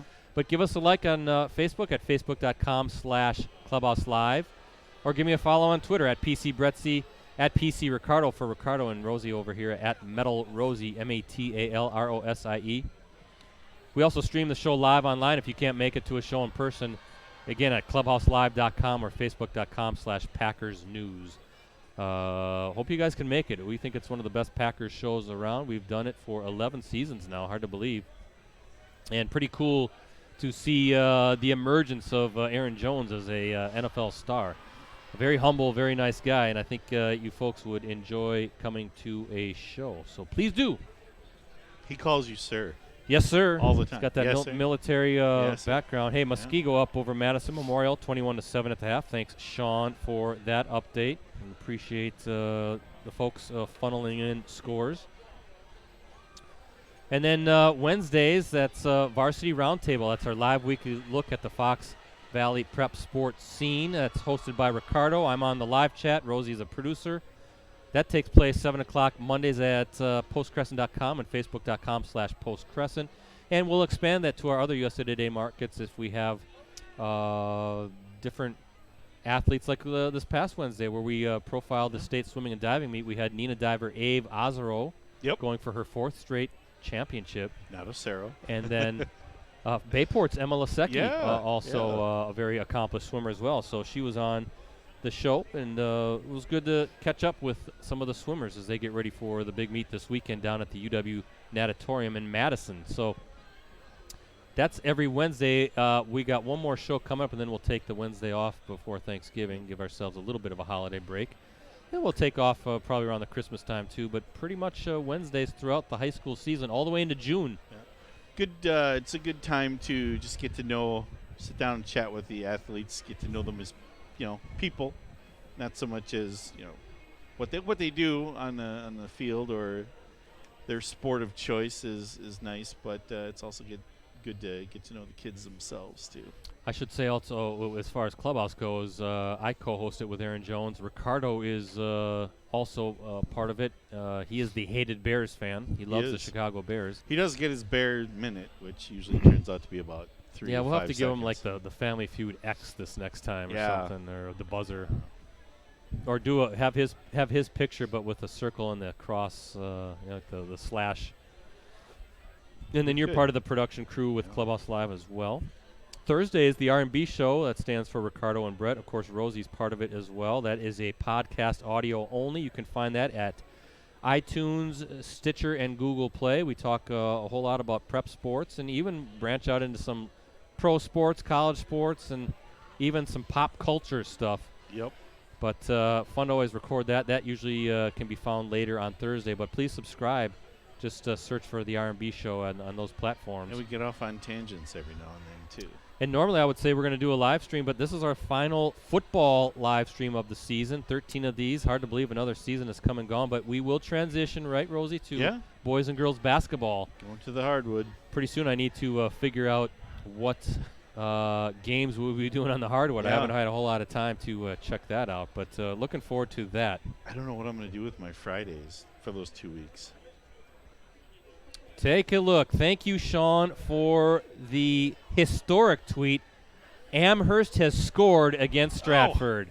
It's 7-6. Amherst with the lead. All right.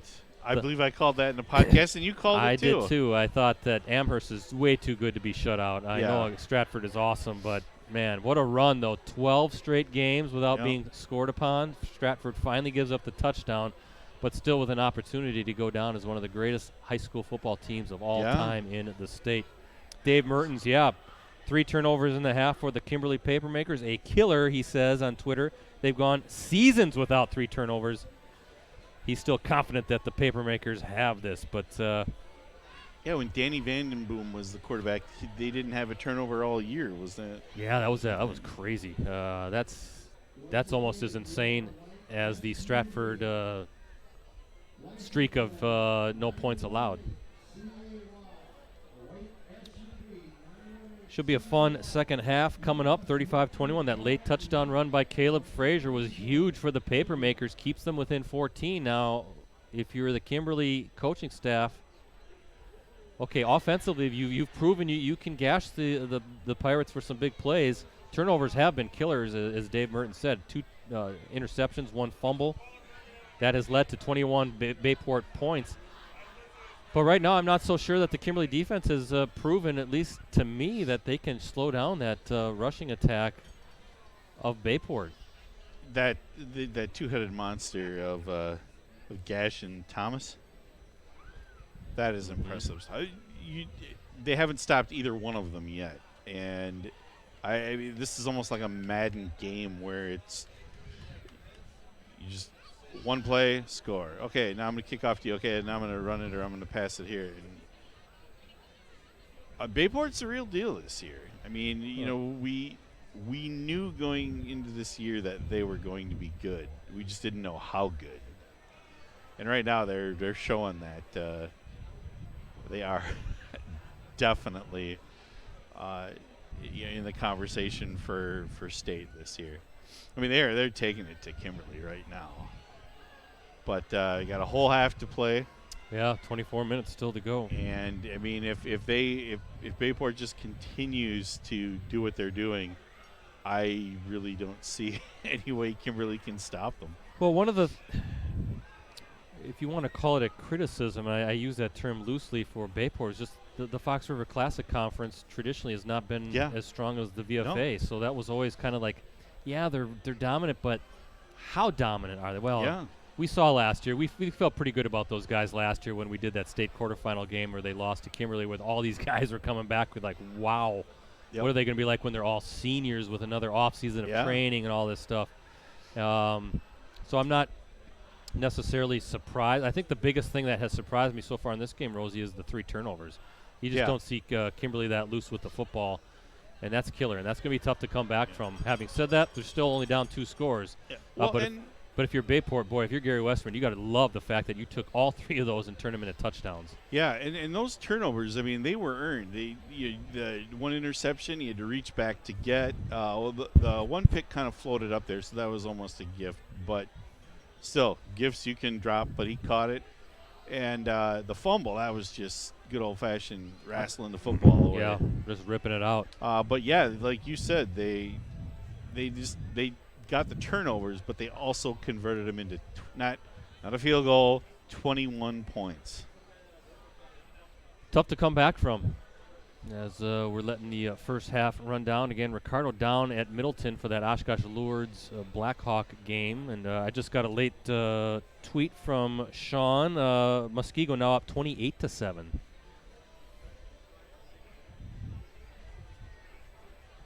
Boy, you coming into this game, though. I was looking at Bayport's rushing defense. They've allowed just coming into this game 263 rushing yards this season. That is unbelievable. And they on the ground game for them on their offense over 36, almost 3,700 yards. So curious, they've probably almost allowed 200 yards just to Kimberly alone on some of those big plays overall. But I don't know. There were some fireworks there in the first half. That was fun. And another thing too with Bayport, they took 2 undefeated teams from the FRCC and just dominated them. Yeah, that's a good point dominated. too. Dominated. One of the games we streamed, against that Schwabenon, and then I mean that game against the Schwabenon, you almost thought of Schwabenon hadn't won a game all year. So that's just how it looked. 55-0, and then week 9 going against an unbeaten Pulaski team, they beat the Red Raiders 42-0. I mean, it's just incredible what Gary Westerman has done this season. And then you look, he's in his 8th season with the Pirates, 81-11 overall. They won 4 straight FRCC championships, 36 consecutive conference victories. So they've just dominated that league. Now things are going to kind of change a little bit with some conference realignment. Well, and then there's a reason you've got so much media coverage for this game tonight, because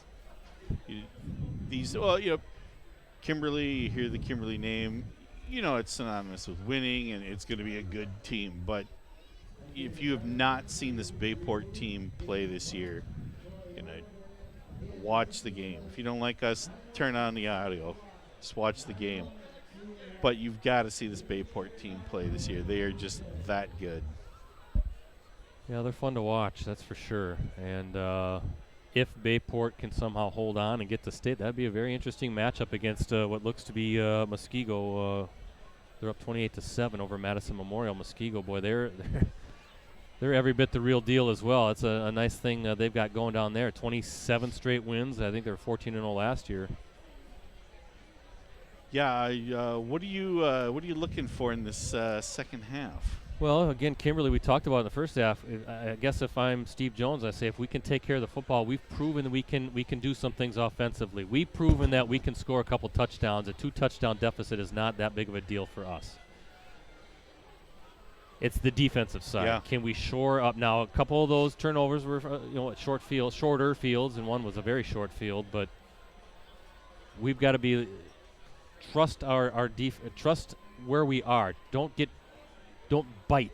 Don't get caught up in what's going on with what Andrew Thomas is doing with the play fakes, or all of a sudden Gash gets the handoff and there's a huge hole. Yeah. I mean, we got to stay assignment sound, stay in those gaps, and really try to close up. Kind of like Bayport, I thought, did a lot in the first half. I thought they were playing those gaps really well, making it tough for Martzel and Frazier to find some yardage initially. Maybe you see some things if you're Kimberly on the offensive side. Maybe we can go wide, and we've got the speed to kind of get it outside a little bit too. But it's easier said than done. Again, when you got athletes that are so good and they've got that sprinter speed, I mean, when they get out in the open, forget it. I mean, it doesn't matter if it's Caleb Frazier, Alec Martzel, Andrew Thomas, Isaiah Gash, Sam Plum, Connor Winnick. I mean, these guys can fly and make plays, and that's why they're so good. That's why all these guys are going to be playing at the next level.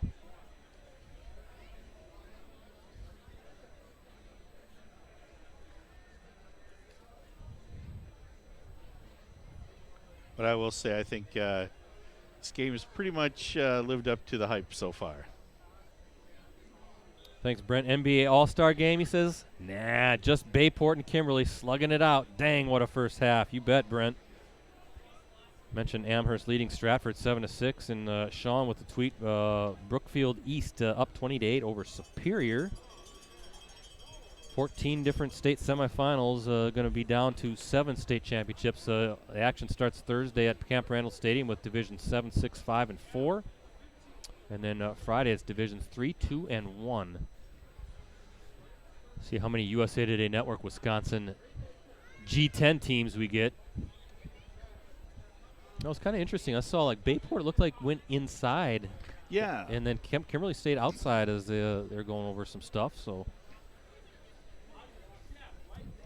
Yeah, I noticed that too. I'm not sure why that would. They both can go inside, right? I'm assuming they can if they choose. I don't know if that's just a choice. Yeah, I don't know. And they put another 3 minutes on the clock. That must be a new thing. Wally with the tweet. Tell you what, no matter the outcome, this Bayport and Kimberly game has given us a great first half of football. You got it, Willie. Or Willie. Wally, I'm sorry.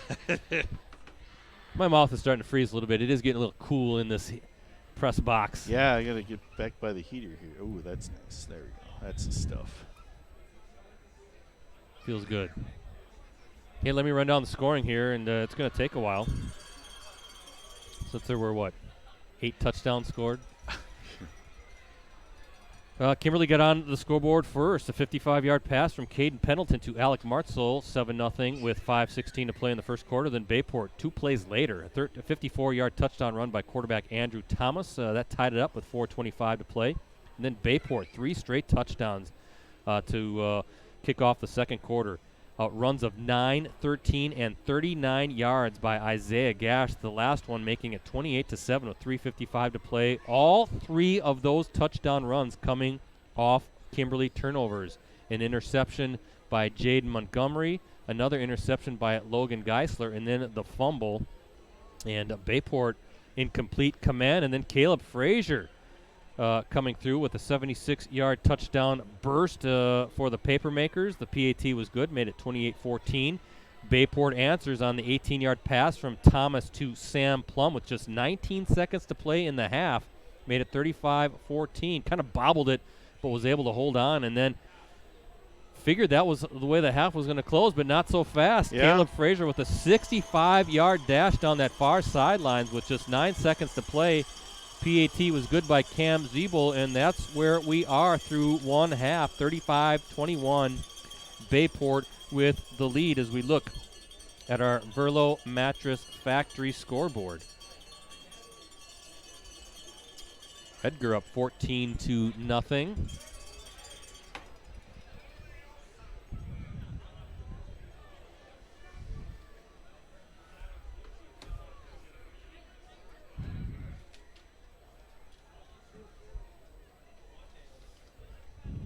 Edgar taking on Bangor, so I picked Bangor to win that one, but looks like Edgar in complete control. How far are they into that one? Third quarter? 14-zip Edgar over Bangor. Bangor, a real nice program. Halftime or just quarter? I don't know. Just a tweet or a text from Ricardo. Stratford now up 12-7 over Amherst. That's a heck of a battle. Yeah. I still say Stratford wins, but I figured Amherst would at least score the points. Well, this first possession is going to tell us a lot. I think Bayport will start with the football. Kimberly down 35-21.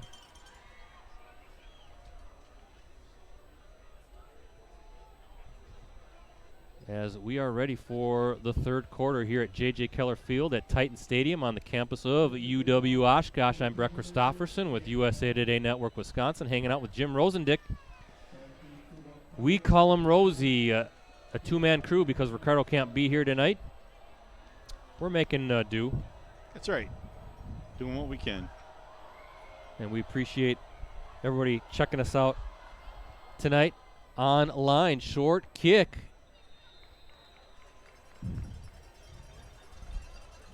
And that looked like Cole Weber falling on the football. So pretty good field position to open this third quarter for the Pirates. They'll mark the ball right at the, well, let's see, 40, I think, the 40-yard line.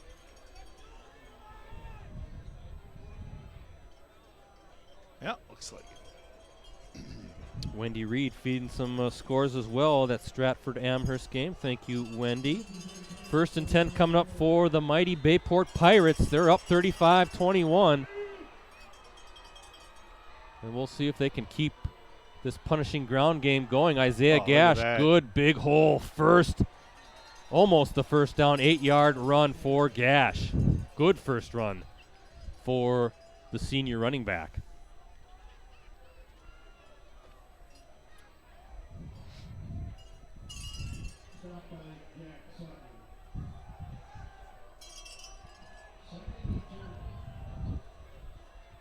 Second down and 2 for Bayport.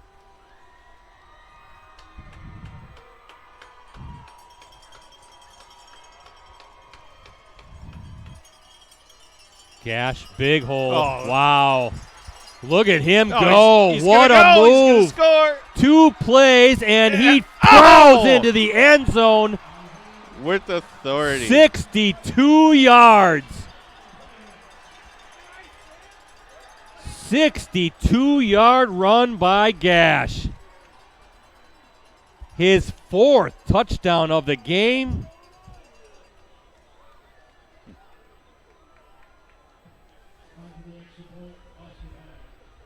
And that's how you start a half. 2 plays, wow. 60 yards. Just impressive. An 8-yard run to start the drive by Gash, and then the 62-yard burst. PAT is good. And a 3-touchdown lead again for Bayport.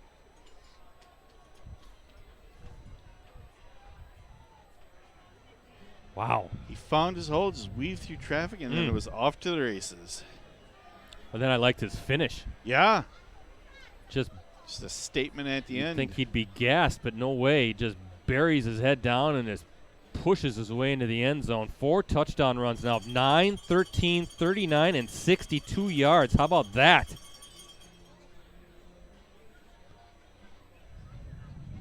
That's what I always say about Gash. He just plays so much bigger than he is. If my math is right, those 4 touchdown runs are just 160 yards alone.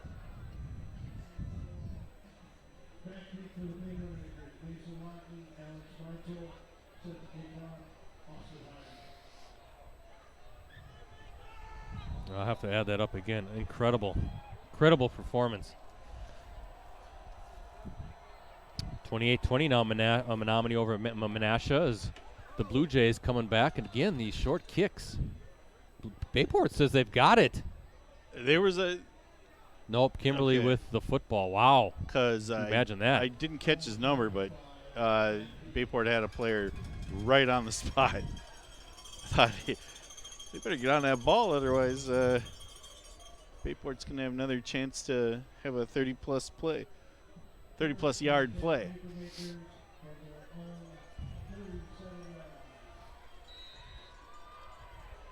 First and 10 for the Papermakers on their 37-yard line. Down 3 scores.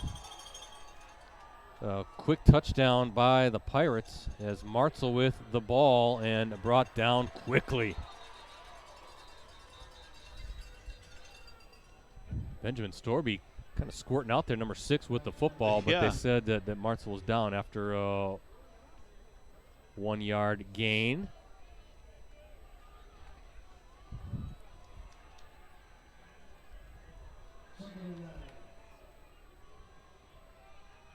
2nd and 9 coming up for the Papermakers. Ball at the 38. Got to thank Ken and Tim, the sports information director here at UW Oshkosh, for kind of putting the puzzle together, putting all this media in these different booths at Titan. Great spot to watch a football game as Martzel keeps it up the gut and brought down at about the 45-yard line. So 3rd and 2 coming up. Oshkosh West, the host school. It doesn't matter, both the schools last year was Oshkosh North. They each take turns, and the athletic directors on both sides always do a good job of making sure we're all taken care of. So hey, we even got a better parking spot. we had a real good parking spot tonight, didn't we? Yeah. So folks down here, whether it's the high schools or UWO, always good to work with. I've known Kennan for a long time now. Great guy, and I think a lot of this kind of falls on him and where the media gets situated. 3rd down and 2. Big 3rd down for the Papermakers as Martzel at quarterback. He's got it, and he's going to go up the gut, spinning his way. 1st down in Bayport territory.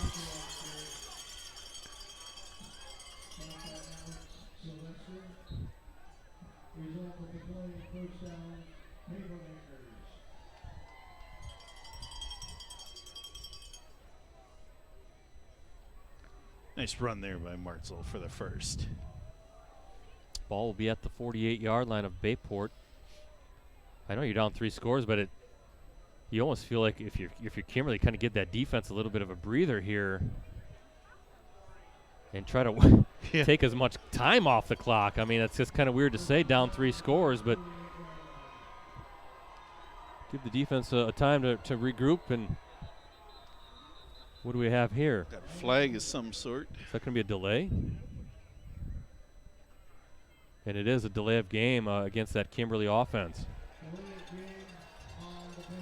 Jill, my brother, is reffing that game. They're doing a great job, Jill. Springs leads Mondovi 7-0 late in the 3rd. And Blackhawk all over Lourdes 26-7. Congratulations to your brother, Jill. It's a great honor to be officiating games at this level. Crew's doing a real good job down there on a chilly night.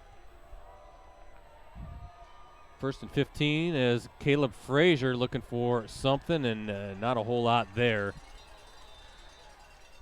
Running it right up the gut. Wall of blue. Here's an interesting stat. I was looking up. The Pirates have seen their playoff hopes dashed by a Valley Football Association team in the state quarterfinal round in each of the past 3 seasons. Last year to Kimberly, level 3 game. That was 38-20. 2017, Appleton North beat them 49-41, and then 2016 it was Spash, 37-34. All games pretty close, high scoring.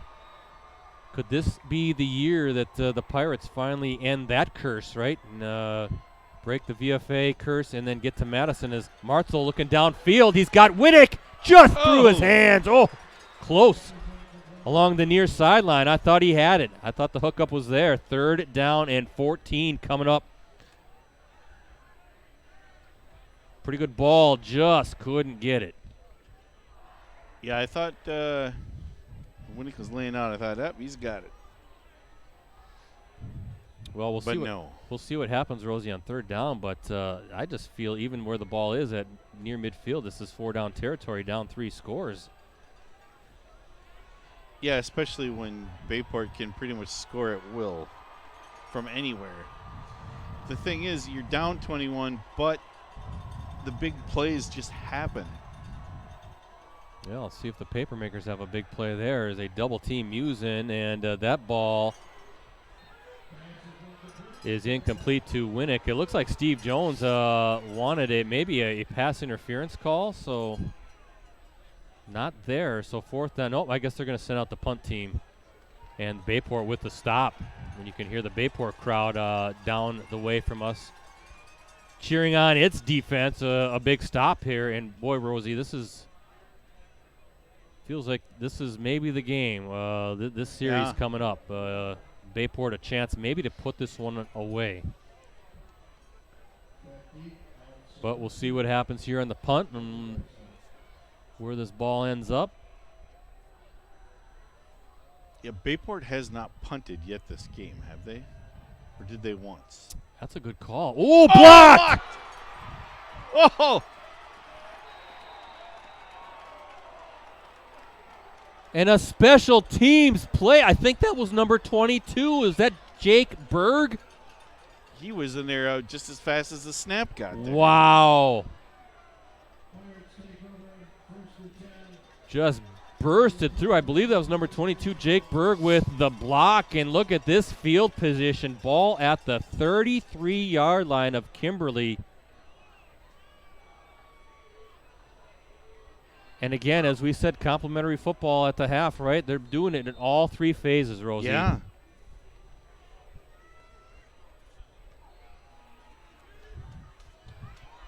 Just the speed of these guys. I mean, he was in there literally just after the snap got there. Thomas hands off to Gash. And Gash wrestled down for no gain. Gash with 4 touchdowns already on the night. A rare short yardage play for Gash.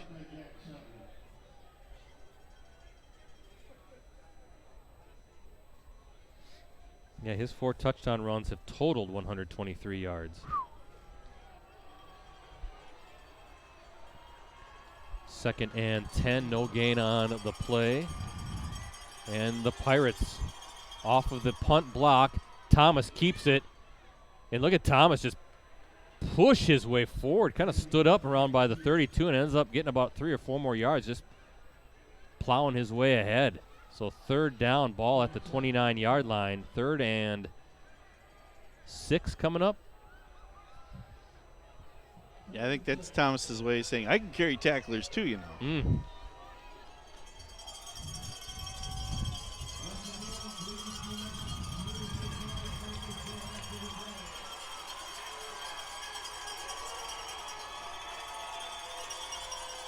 Thomas waiting for it. Thomas, he's going to keep it. He's got a wall of blockers, and nice job hurdling.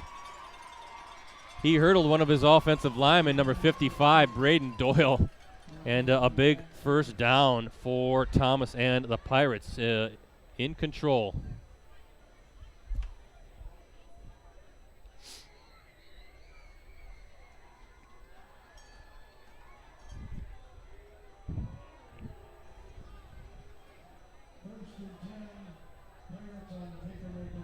I'm not used to Bayport having a series go more than 2 plays. This is kind of strange.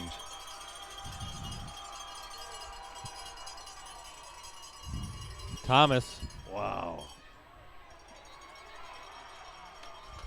Okay. Not much space. DeAndre Williams, the junior linebacker, getting in quickly. How about Menominee on top of Menasha, 28-20, midway through the 3rd quarter. Hey, let's give some love to, well, I'll tell you what. Let's see how this series ends up. But I got to give those big boys up front for Bayport some kudos here. Start pointing those guys out. 2nd and 8, ball at the 20-yard line. And Bayport up 3 scores, 42-21. And, Rosie, really a chance, I think, to ice this game on this series. I think 4-touchdown lead would be darn near insurmountable given how stout that Bayport defense usually is. Andrew Thomas looking for some space up the gut. Nothing doing. Maybe a couple yards. 3rd down, ball will be at the 18-yard line.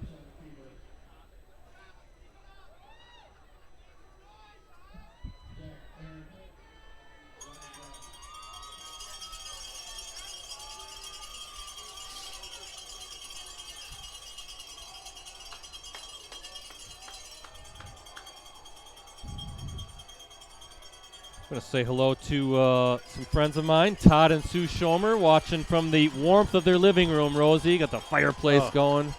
Appreciate you guys checking in. Game of the night. Fireplace would be nice in here. Hey, we got a furnace here. We Thomas, spinning his way. Good pursuit by number 97 for the Papermakers. Big Logan Wilson kind of disrupting the play there, and now Gary Westerman has a decision to make. Kimberly's defense tightening up a little bit now. Logan Wilson, of course, a Western Michigan recruit. Same with tight end Mitch Bartle. Offensive lineman for the Papermakers, Evan Busk, going to Northern Illinois. And I mentioned Connor Winnick, an Air Force recruit. Fourth down coming up for Bayport. Kimberly defense looking for a much-needed stop.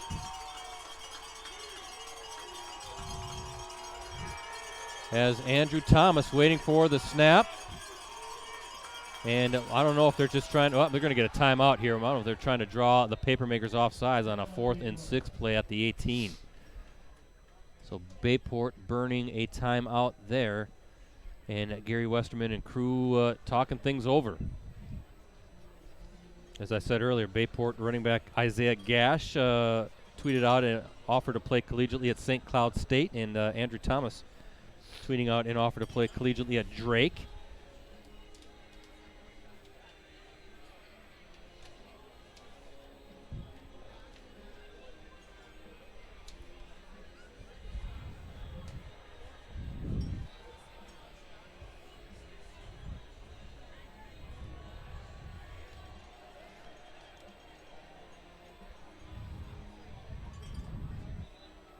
Looks like they are lining up for the field goal. This will be Austin Hine coming in. Yeah, 35-yard attempt. Spotted at the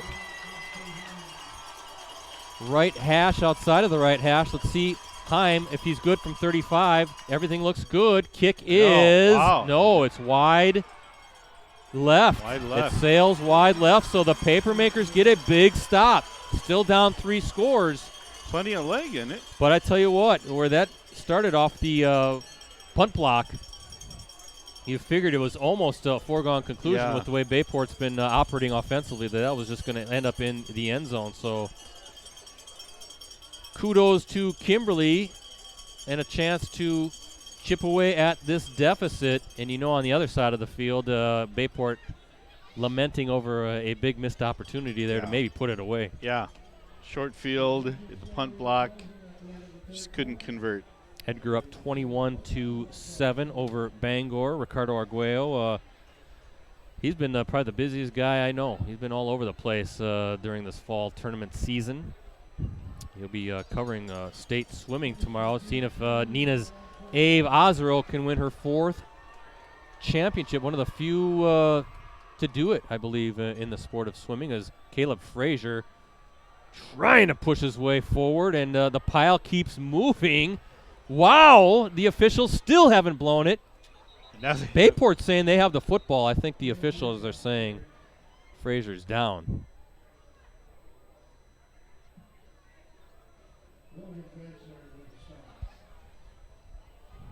Well, the way this game is going, I wouldn't have been surprised. So. Steve Seidel, again, shout out to Lisa Phillip O'Brien, Kimberly class of 1991, Pompon extraordinaire. We're coming home for Christmas. When is the party at your? Hey, I'm not setting up parties. I'm watching a football game. 2nd down and 5, ball at the 25-yard line as Caden Pendleton waits for it. Hands up. Nope, play action. Going downfield. He's got Will Hammond. Oh, he's wide Will open. Hammond's on the run. And Will Hammond is in the end zone. 75 yards.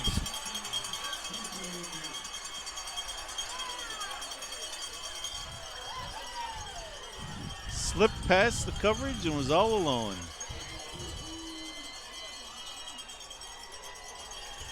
Now, they tried that play earlier, just couldn't get the pass there. Yeah, but Bartle was the intended receiver the last time. Will Hammond kind of sneaks out the fullback, and good play action. I thought it was a handoff. I was watching in my binoculars, so Pendleton sold it well. Cam Zeeble in for the PAT.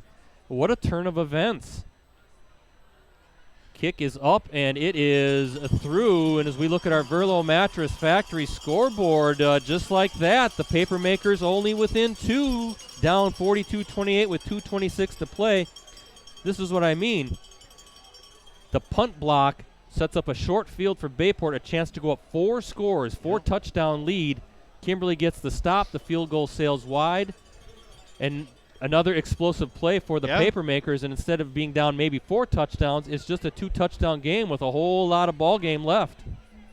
Boy, what a game. What a battle.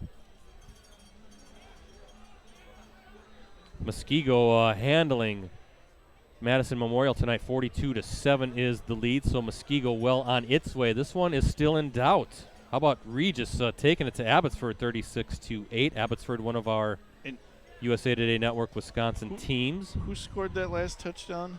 Number 48, Will Hammond. Hammond always seems to have a knack for making a big play during a game. Yeah, he's kind of that secret weapon for Steve Jones. But really sold well by... And he always seems to do it when they need it the most. Really sold well by Caden Pell. How about the fullback, 6'1", 217 pounds, getting out in the open field and showing his speed? I was going to say, I wasn't sure he was going to be able to outrun the Bayport defender, but he did.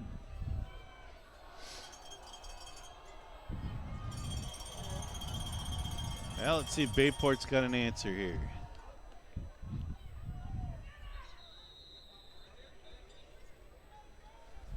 A fair catch. I think it was number 42, Matthew Grzybowski.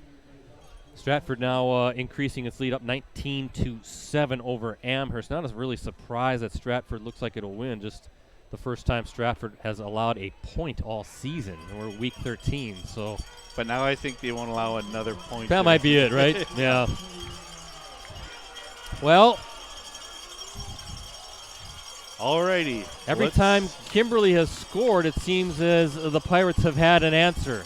And let's see if they can turn to that explosive running attack, whether it's Isaiah Gash or who's lined up. Nope, he's in motion now with Andrew Thomas, and Thomas is going to keep it.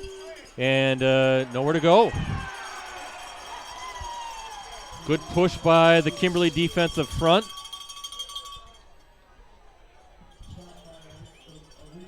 No gain, 2nd and 10, coming up, ball at the 39-yard line. Again, thanks to everybody watching tonight online. We really appreciate you checking us out. All of our USA Today Network Wisconsin websites and Facebook pages. We put it on all because we knew this was a game of statewide interest, and it hasn't disappointed. Explosive plays on both sides. Little pitch to Gash. He's got a big hole. Still on his feet. Incredible run. And boy, oh boy, what a lane for him to run through. Here's the question. Oh, there's a flag on the play. Flag back by the 44-yard line. The officials are talking it over. And it looks like, as you can see, the players marching backwards. Looks like they're going to get Bayport with a hold. Maybe, Rosie, that's why there was such a big hole. That's definitely, that helps. I don't know, those guys up front. Let's give the Bayport line some love. Yeah. You got senior Braden Doyle. You've got senior John Burgess, senior Daniel Forsteck, junior Dalen Danforth, and junior Calvin Muraski. Don't forget about senior Cole Weber, too. They've been doing a great job all game long of getting Andrew Thomas and Isaiah Gash big holes to run through. And I've actually... some of those guys have walked by me in one of the games that we streamed, and they are not small. I did not know they made people that big. Hey, how about this score? The Blue Jays have tied it up. Touchdown in the two-point conversion. Menominee and Menasha all tied up at 28 apiece. I said if Menasha was going to win that game, they got to – Cole Pope had to have a big game. Of course, I don't know if he did anything, but – Cole Pope. Tyler Rail. Here, 2nd and 18, ball at the 30-yard line, and Thomas drops back to pass. Looking downfield, just overshot the intended receiver. Is that number 96 down there?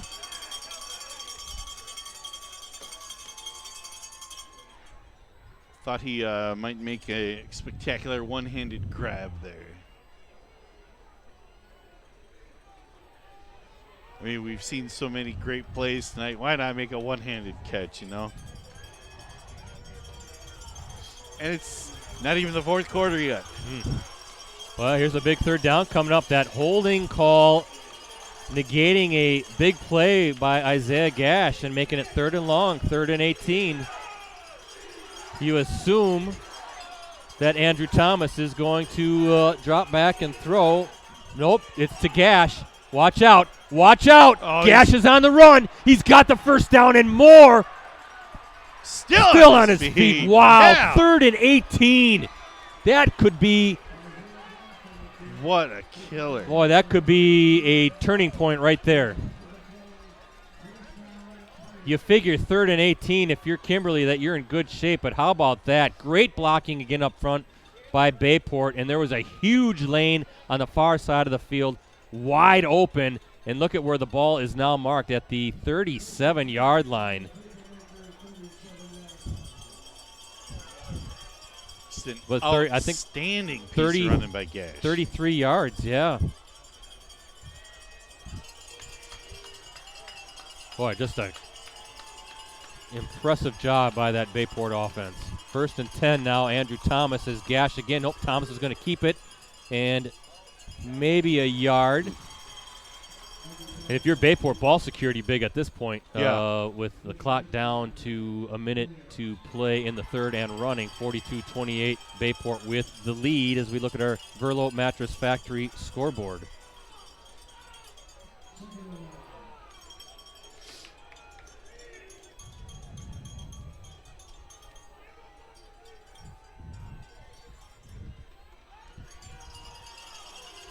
Second and 9 for the Pirates. Probably the last play of the 3rd quarter. Is Gash in motion again? Gash has it, looking for something around that edge. And boy, Look at that. I think, yeah, he's going to be a yard. No, let's see. No, well, can't tell where they're going to spot it and if that's a first down or not. I think he'll be a yard short. Short, yeah. But he did get out of bounds, so clock stops with 20 seconds to play in the 3rd. 3rd and 1 coming up for Bayport inside the 30, marked at the 28-yard line.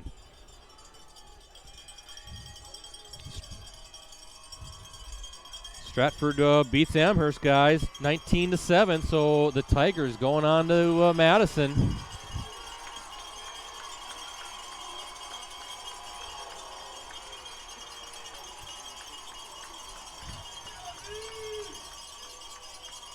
Thomas hands off Gash, and he stopped. Short. He stopped. He lost a yard. 4th down and 2 coming up as the clock. I think the Pirates will let it wind down and talk things over. But 4 down territory, I would think the Pirates will go for it here. Ball will be marked at the 29-yard line on that stop.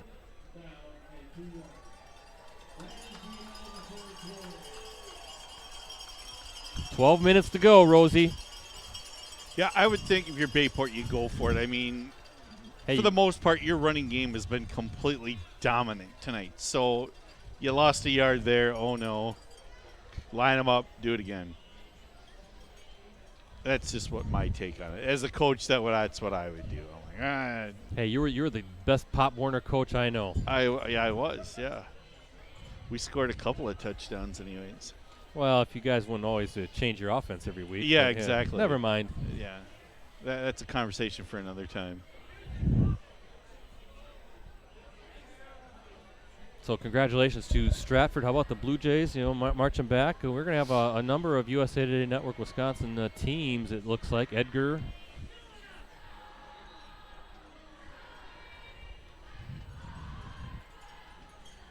Well, we've expected a heck of a battle between these two powerhouses, Rosie. This hasn't disappointed. Been just big plays up and down.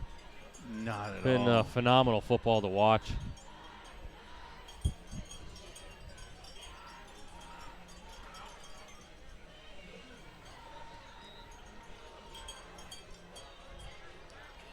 Yeah, this is,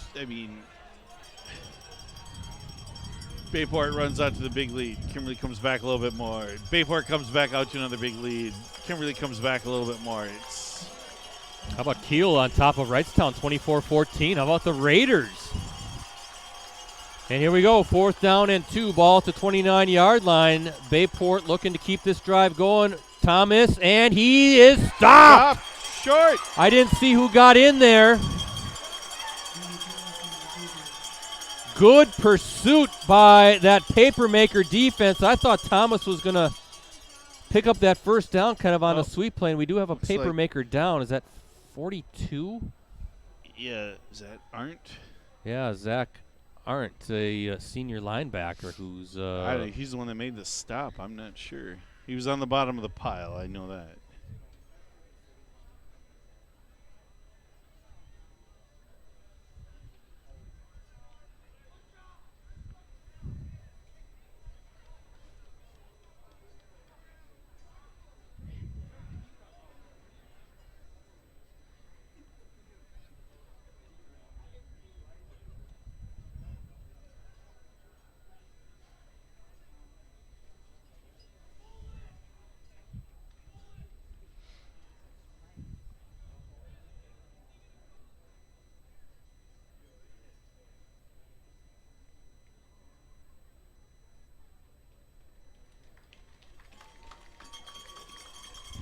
looks like a left leg. That's a big loss. He's a good player on that side of the ball for Kimberly.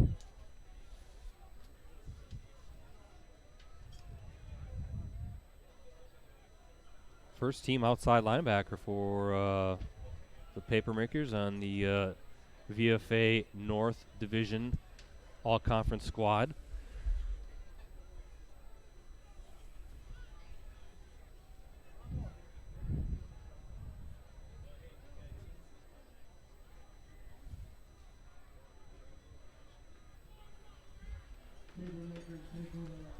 But in any event, Rosie, the Papermakers with a big defensive stop.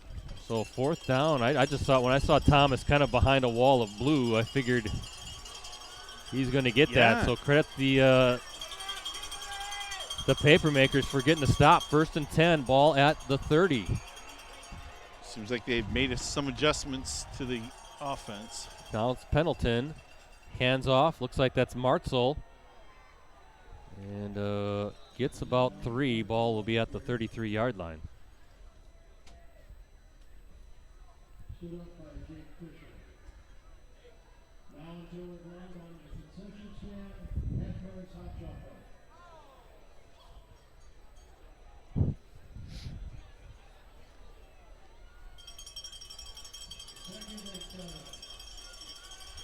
Second down and 7 for Kimberly.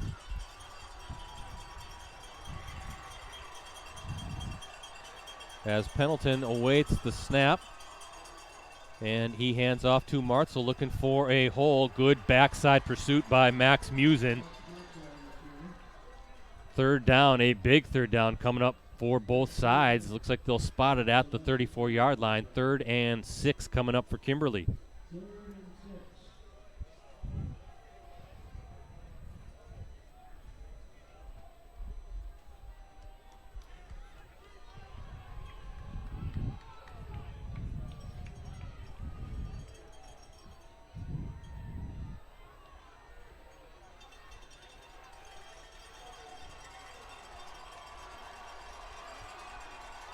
Three receivers lined up far side as Pendleton has Martzel near him. Nope. Oh, Pendleton. Pendleton's going to run it and dives forward. He got the first down.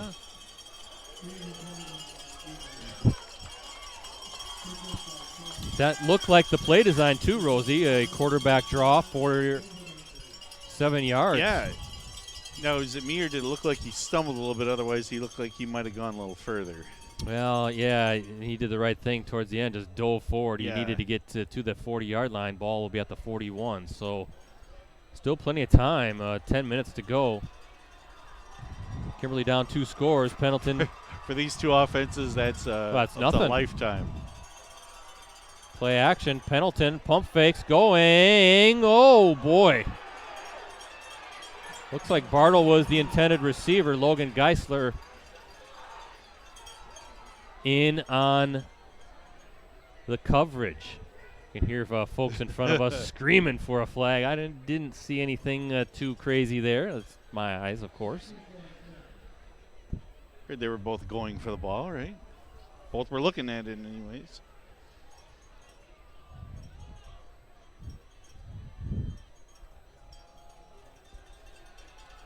Second and 10. 4th quarter here at Titan Stadium. Boy, you got Bartle and Will Hammond up front to block for a nice little cut by Frazier.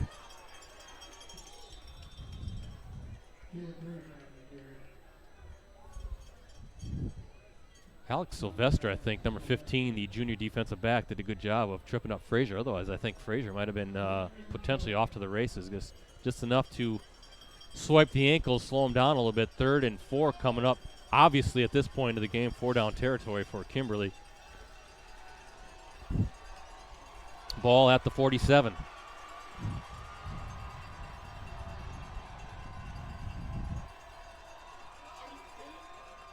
There's the pitch. Whoa, what's this?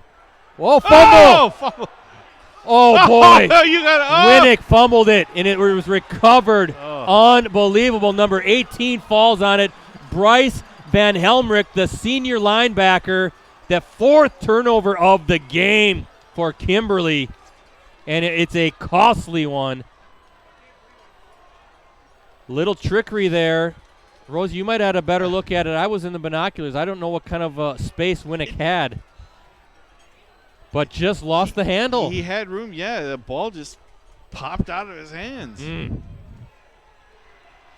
now Bayport with 9:02 to play gets the turnover, the 4th of the game, and now a chance maybe I think to really take command of this one. Ball at the 35. Little toss.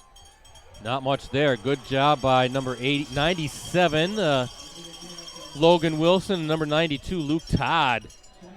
2 senior defensive linemen getting in there and stopping that one. Blue Jays trailing 35-28. Boy, what a battle that is. And I think that's in Marshfield. Yeah, that is in Marshfield. Marshfield, don't they have a new complex this Brand year? new turf field, yep. I think we're going to start. We've talked about that on the R&B show. I'm looking for these smaller schools now to continue with that trend. We've seen the larger schools. But the turf field's very economical. Watch out, Andrew Thomas, 38 yards. He keeps his balance, and he's in. What a run.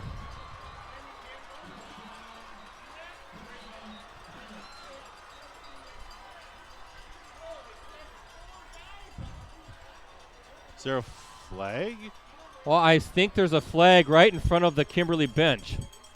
They're backtracking it. That's going to be taken away, it looks like. Wow. Looks like a holding call is going to come back against Bayport. And you can hear the Bayport fans not happy about that one. Take the touchdown off the board. Yeah, I didn't even see where that would have happened, but Muskego now a winner. That's a final 49-13. Thank you, Sean. So Muskego going back to Madison, a chance to defend the Division I state championship. And ball now marked at the 45-yard line. 2nd down and 20.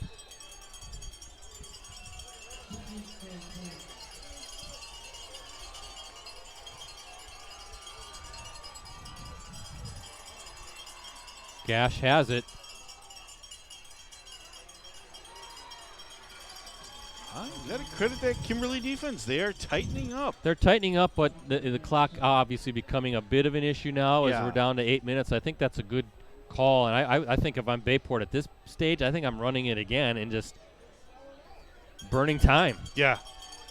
I mean, you're You're big up. boys up front. You're up. The running game is going great. Why mess with it? Yeah, good job by that Kimberly defense, again led by that defensive line. Logan Wilson. I see Mitch Bartle up there. Luke Todd. Oh, there. Thomas is going to go. He's looking deep downfield. Oh, nothing doing. I think he did it. Oh! Look in. Ooh. Wow. That's a risky throw, but I suppose at that stage you just think. Thomas down. Did he get kind smashed? of sandwiched. It's almost like he got high load. Looks like he's okay. For those. That's what you want to see him get up and walk off the field. So good to see that. He's such a talented athlete. Yeah, he got sandwiched between two guys. Risky throw, but I think at that stage, even if it's picked off, it's kind of like a punt, you know, and in any event, it falls harmlessly to the turf, and Kimberly with maybe a chance to return the favor, block a punt like we saw Bayport do in this third quarter. What haven't we seen in this game? Seen a whole lot of stuff, haven't we? Haven't seen the Statue of Liberty play yet. Punt safely. Nice high punt. That's Max Sanderfoot across the way and all right, wrestled out of bounds by Benjamin Storby, and it looked like Logan Geisler. So 7:05 to play and a long way to go, but we've seen some home runs tonight. And with 7 minutes left, I have a feeling we're still going to see some more. You calling it right here, right now? Maybe not this play, but something. We're not done with it yet. Someone's going to score. We got 2 more good long runs somewhere.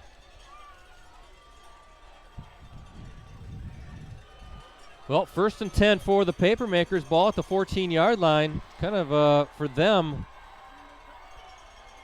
now or never, as Caden Pendleton hands off to Martzel. Boy, look at that. Nothing doing there. Like number 53, Logan Van Lannen, a junior defensive lineman, 5'11", 238 pounds. One of the first ones to stop Martzel. They're going to give him a 1-yard pickup. So 2nd and 9 at the 15 as the clock continues to run. Well, if you're a Bayport fan, how agonizing are these last 6 minutes? I mean, you're so close to Camp Randall Stadium. Yep. As Pendleton, they're looking for a little misdirection. Going to Bartle, just too high. And good job, I think, by Jade Montgomery. Didn't get fooled on that one as the Papermakers trying to leak their tight end out in a misdirection play. We've seen that play work numerous times over the years. Yeah, if you're a Bayport fan, you're like, oh, geez, we're so close. But if you're a Kimberly fan, you're anxious, right? You're like, we got to get something going here. On. Just the emotions on both sides. Blackhawk beats Oshkosh Lourdes tonight, 34-7. Ooh. Blackhawk, defending state champs. I think they're going to repeat. 3rd down and 9 for Caden Pendleton and this Kimberly offense. As he's looking, he's got time, throws, and just a little too far in front of Connor Winnick. Good coverage by number 22, Jake Berg, the senior defensive back. And now, look at where the ball. You got to, 6 minutes. I think you got to go. It looks like they're going to keep the offense out on the field.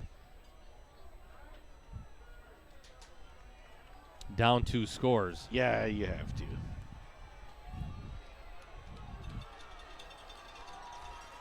You can hear the Bayport fans down the way on their feet, wanting one more big stop. 4th and 9, ball at the 15-yard line for Kimberly. Winnick in motion as Pendleton takes a snap, fires, throws, and 1st down. Boy, that was a decisive throw. Nice catch by Jack Kiefer, number 12, the senior wide receiver. Kiefer gets up a little gimpy there, jumping a little bit. So clock stops to reset the chains, but Pendleton came out of that and knew exactly where he was going to throw it. Good, strong throw, good catch, and a big 1st down. So keeps them alive. Ball will be marked at the 29-yard line, and clock starts up here. Kimberly still with all 3 timeouts.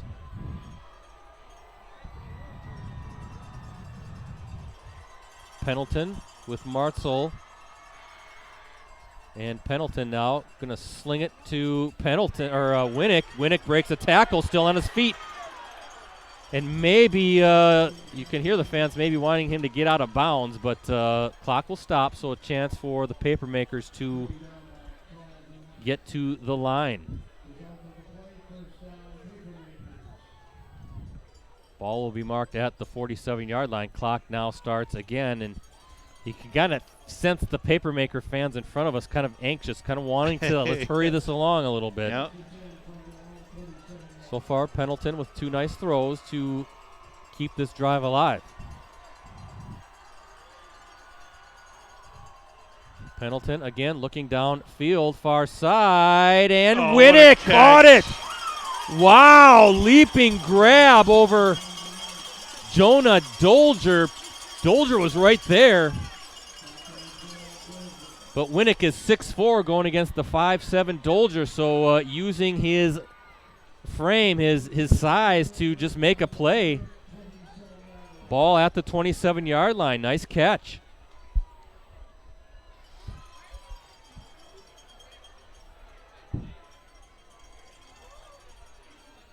Boy, taking up a lot of time here. Yeah.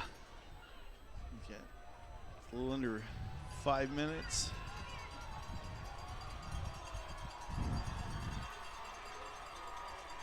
Pendleton waiting. Play action. Looking downfield.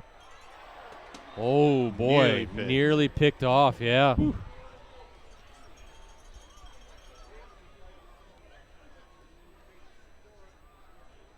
Had it in the binoculars. I took the binoculars down. I saw a whole bunch of blue shirts defending that. I'm like, oh, boy. Yeah. Looks like a potential 5th turnover. 4 turnovers on the night for that Bayport defense.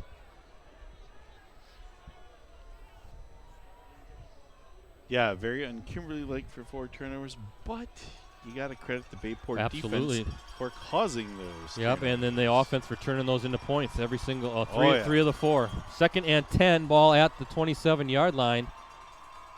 As Pendleton gonna throw downfield again, looking for Winnick. Got it! Touchdown! Oh, he dropped it.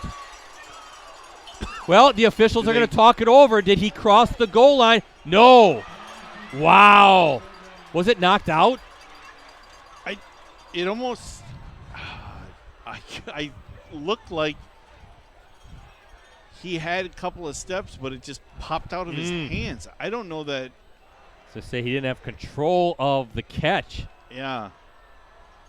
Because it looked like he took 2 or 3 steps, and it just popped out of his hands. But I don't know if the defender got a hold of it or not. 3rd down and 10. Clock stops with 4:28 to play. I thought, oh, there's that big play I was talking about. Well, ball at the 27-yard line.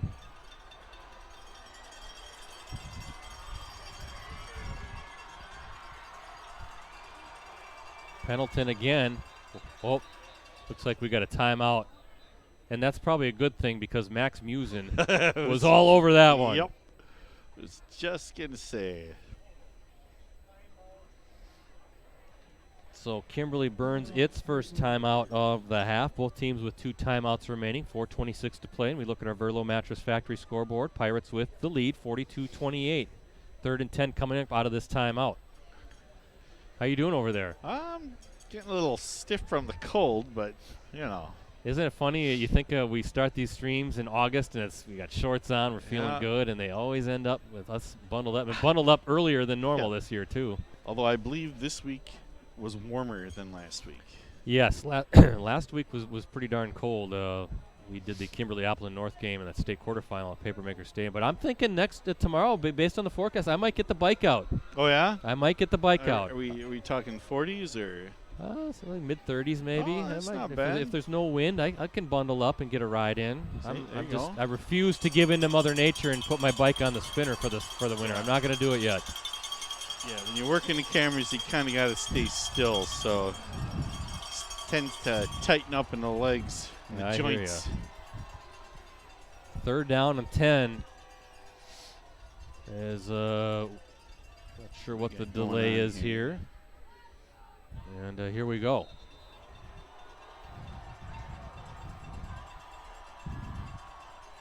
Pendleton got time, going to go downfield and intercepted. Wow, intercepted. Geisler again in the end zone and just really overthrew it. Yeah. And Geisler was right there, the 5th turnover of the game. And that might have sealed the deal. And you think taking a shot into the end zone, but just off target, Rosie, and Geisler there. I believe that's his second pick of the night. Wow. How about the Bayport defense? 5 turnovers.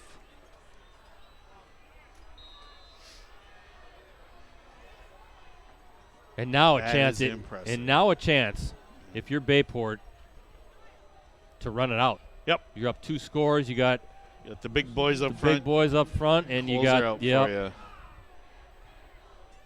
and ball security again at the utmost importance if you're Gary Westerman.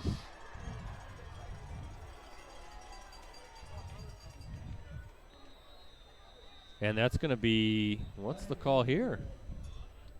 Procedure call against Bayport.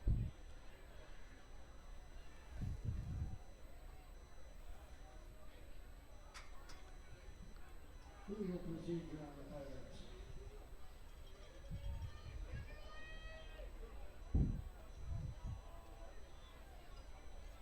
So that backs up the Pirates 5 yards. 1st and 15 coming up.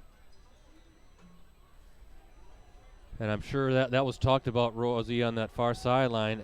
Take care of the football. Nothing crazy here.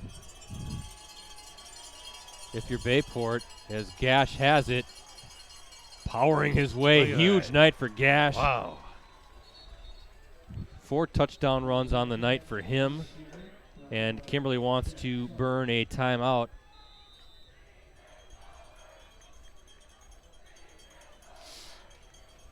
One timeout remaining for the Papermakers.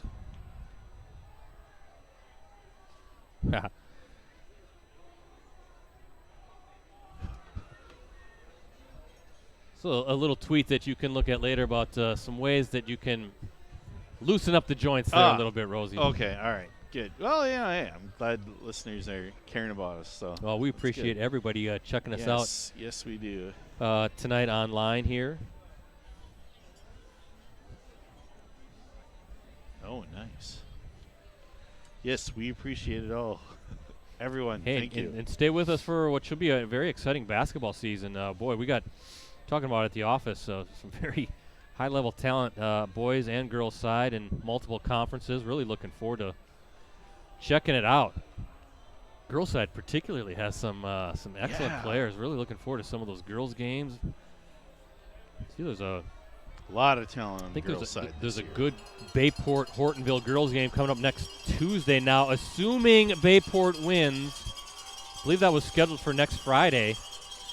But with Bayport maybe getting to Madison, looking pretty good for the Pirates right now. They're going to move that game. But talk about some high-level talent in that one. So can't wait. But first things first, we have a football season to finish up. 2nd and 8. Ball at the 22-yard line for the Pirates. Nope. Thomas, good play fake. Thought Gash had it, pulled it out of his stomach. So 3rd down coming up, and that is the final timeout now for the Papermakers. And 3rd and 6, the down and distance coming up for the Pirates after the break. How about Kiel? Congratulations to Kiel. They beat Wrightstown tonight, 24-14. And check this out, Menasha up 36-35 with 51 seconds to play. Oh. They must have gone for 2, got the 2-point conversion. Go for 2. Always go for 2. 51 seconds left in that one, but that one's not over with yet either. If you learned anything last year, it's go for 2. Right? Oof. I was kind of thinking about that in this game as Kimberly was on the drive and on the move, and I thought, well, if they score, get a stop and score again somehow, would they decide to say, let's try to win it right here and right now? But not sure we're going to see that situation tonight unless something big happens here. 3rd and 6 coming up. Yeah, Menasha scores with 51 seconds to go and goes for 2 and gets it. Jeremy Korth. How about the Blue Jays with the big comeback? But, Menominee, they're not over with yet. Gash in motion, 3rd down. Gash has it, looking for some space, and he stops short. No, he's still pushing the pile, and he'll be a good yard short. I would think Gary Westerman's going to want to punt it out of there. As I saw him pushing that pile forward, I thought, there he goes. He's going to get the first, but no, it was reversed. Thank you, Dwayne, watching tonight. We appreciate you. He says last week was definitely colder. Yes, it was. I know this for a fact. I was out there.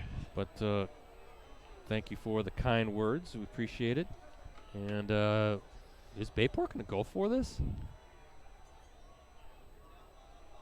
They're going to let the clock run, which is a smart move here. There is no rush. You're up 2 scores. Yeah, and if anything you've learned from tonight is anyone's going to score at any given moment. So, yes, let the clock run.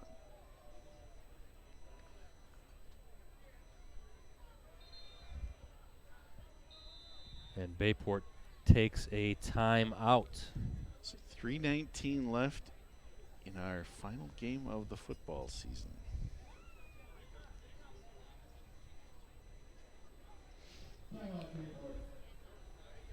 Heck of a game, but a fun season of streams. And, you know, one of the things that has been really fun for us,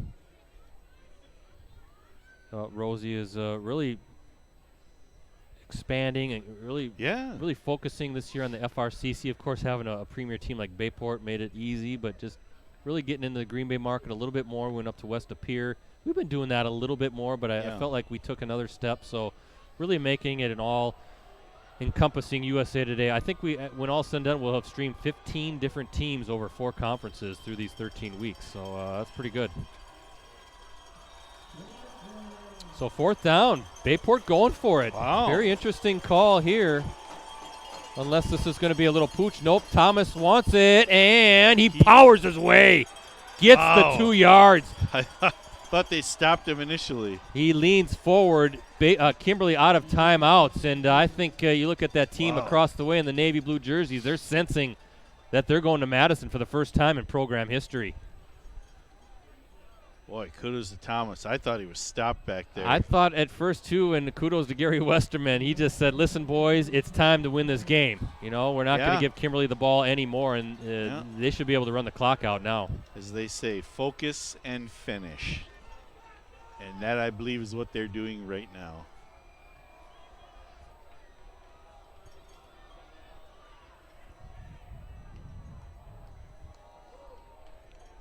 Menasha wins. They get the interception, so the Blue Jays in the state championship. What a game. I thought that as Gash powers his way forward, I thought that the Blue Jays were going to lose the way that thing was going. So the Menasha Blue Jays, congratulations to Jeremy Korth going to the state finals. They'll be in the Division III state championship game. Do we get an Abbotsford score? They were, I think they're getting beat handily tonight. Oh, okay. All right. By Regis, right? That's who they. Thank you, Tinkers to Chance. Tinkers to Evers to Chance, right? Thanks for your work. Well done. We appreciate that.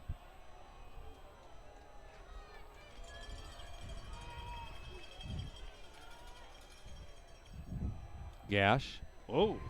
I thought he was going to break another one. And it's just about time for victory formation for the Bayport Pirates. What a game. Yeah. Well, and Bayport kind of proved to everybody that, hey, even though maybe we play, quote-unquote, in a down FRCC conference, we can play with the big boys, too. That's going to be a very interesting game with Muskego.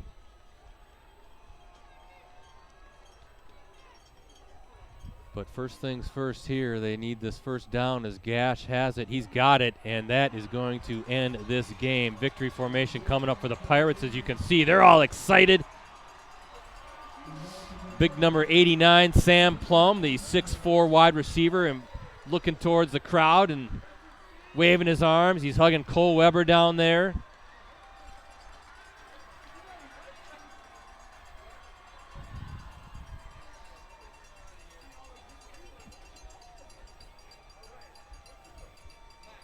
That's got to be a good feeling.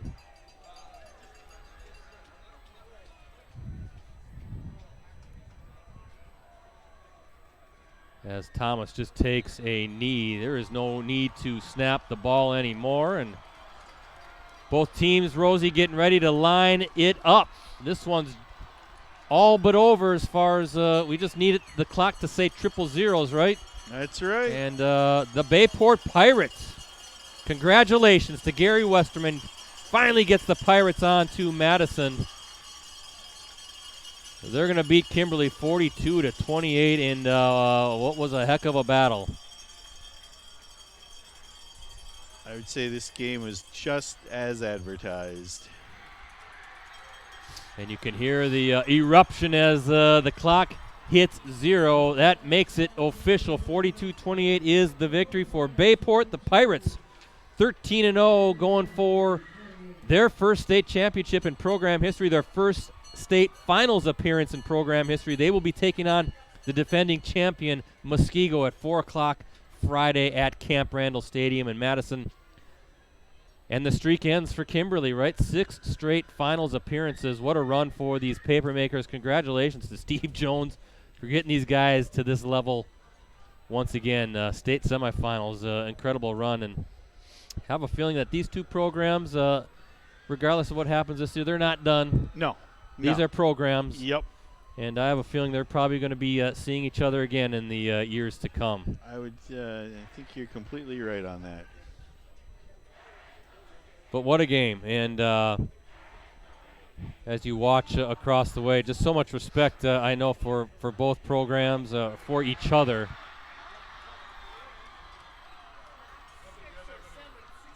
As well as there should be. Kind of so similar in so many ways. Yeah. You know, just explosive athletes, home run plays. Again, coaches who have been together and coached on the same staff. And a lot of respect for both coaches and both teams. It's just been a pleasure all season long to watch these two teams through our various live streams. And, again, look at Bayport really going to celebrate this one up as they are the players in front of the student section, in front of all the fans. A well-deserved celebration for those guys. Yeah, they earned it. They definitely did. And they, proved all year that this is why we're headed to state. Thanks to Jim Ryron. Thank you for a great season, 2019, and see you on the hardwood. Yes, sir. We're looking forward to that.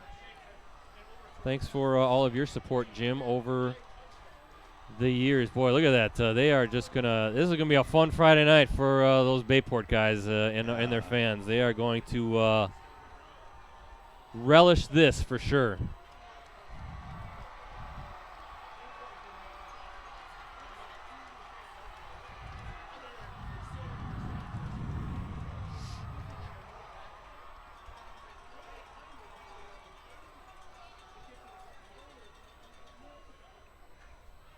Well, for Bayport, their story's not done just yet. No, that's going to be a fun game. Very interesting game. And how do you stop the wing T? But conversely, if you're Muskego, how do you stop this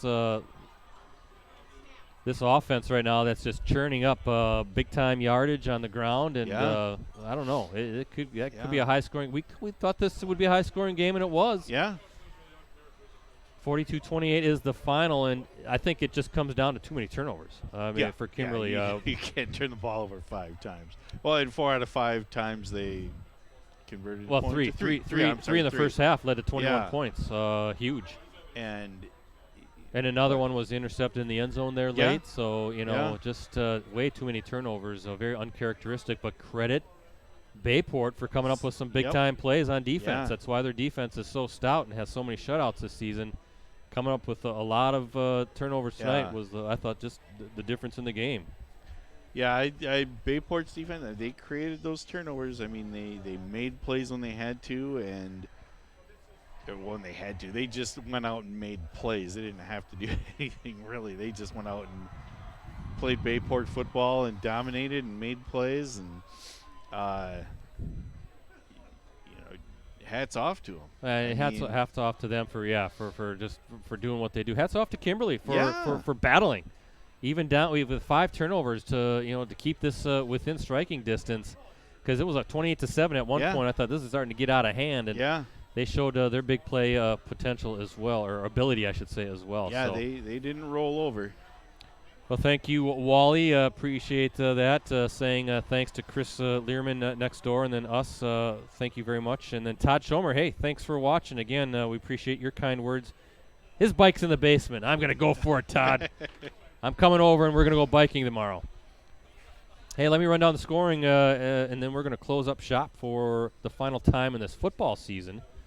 But Kimberly got on the board first. The 55-yard pass from Caden Pendleton to Alec Martzel, 7-0 Kimberly with 5:16 to play in the first quarter. Bayport answered quickly, though. 54-yard run from quarterback Andrew Thomas. That tied it up with 4:25 to play in the first. And then Bayport, 3 straight touchdowns to open the second quarter, all on touchdown runs from Isaiah Gash, 9 yards, 13 yards, and 39 yards. The last of the 3 coming with 3:55 to play in the half, made it 28-7 Bayport. All 3, Rosie, of those touchdowns, 2 came off of interceptions. One by Jaden Montgomery, the other by Logan Geisler, and the other a fumble. So 21 points, as we were saying, off of those 3 Kimberly turnovers. Killer. Tough to come back from that. And then we thought, again, that's probably how it was going to go into half with the big lead like that. But then Caleb Frazier, the first of his 2 rushing touchdowns, a 76-yard run, made it 28-14, but then quickly answered Bayport. The 18-yard pass from Thomas to Sam Plum with just 19 seconds remaining in the opening half made it 35-14. That's where we thought it would go. Yeah. But no.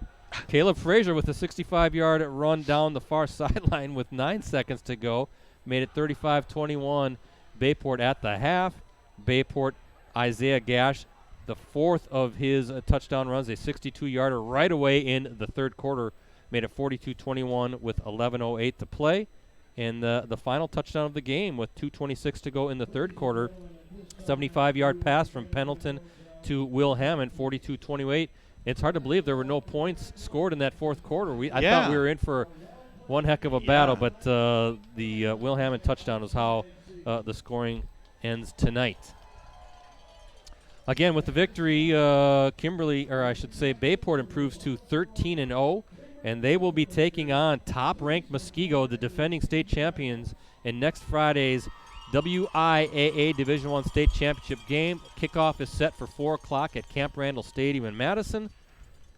Muskego's been number 1 all year. I think Bayport's been number 3 all year. Kimberly has been 2 all year. So you're seeing the best of the best in Division I getting ready to go at it. So it should be a heck of a battle. And talk about a gauntlet for Bayport, Rosie. You got to get through Kimberly, and now you have to get through Muskego to call yourself state champion. So we'll see what the Pirates can do, but I think that's going to be a whale of a game. Yes, looking forward to that one. Hey, and congratulations to Kimberly. A heck of a season, another heck of a run for Steve Jones and his guys. The Papermakers finished this one 12-1.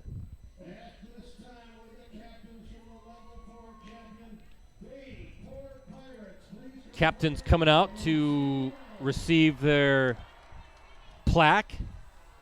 And you know they're excited about this, but I think next Friday they want to be raising something a little bit more substantial, right? A little bit more gold. But the Pirates, I should say, heading to Madison for the first time in program history. Congratulations to Gary Westerman.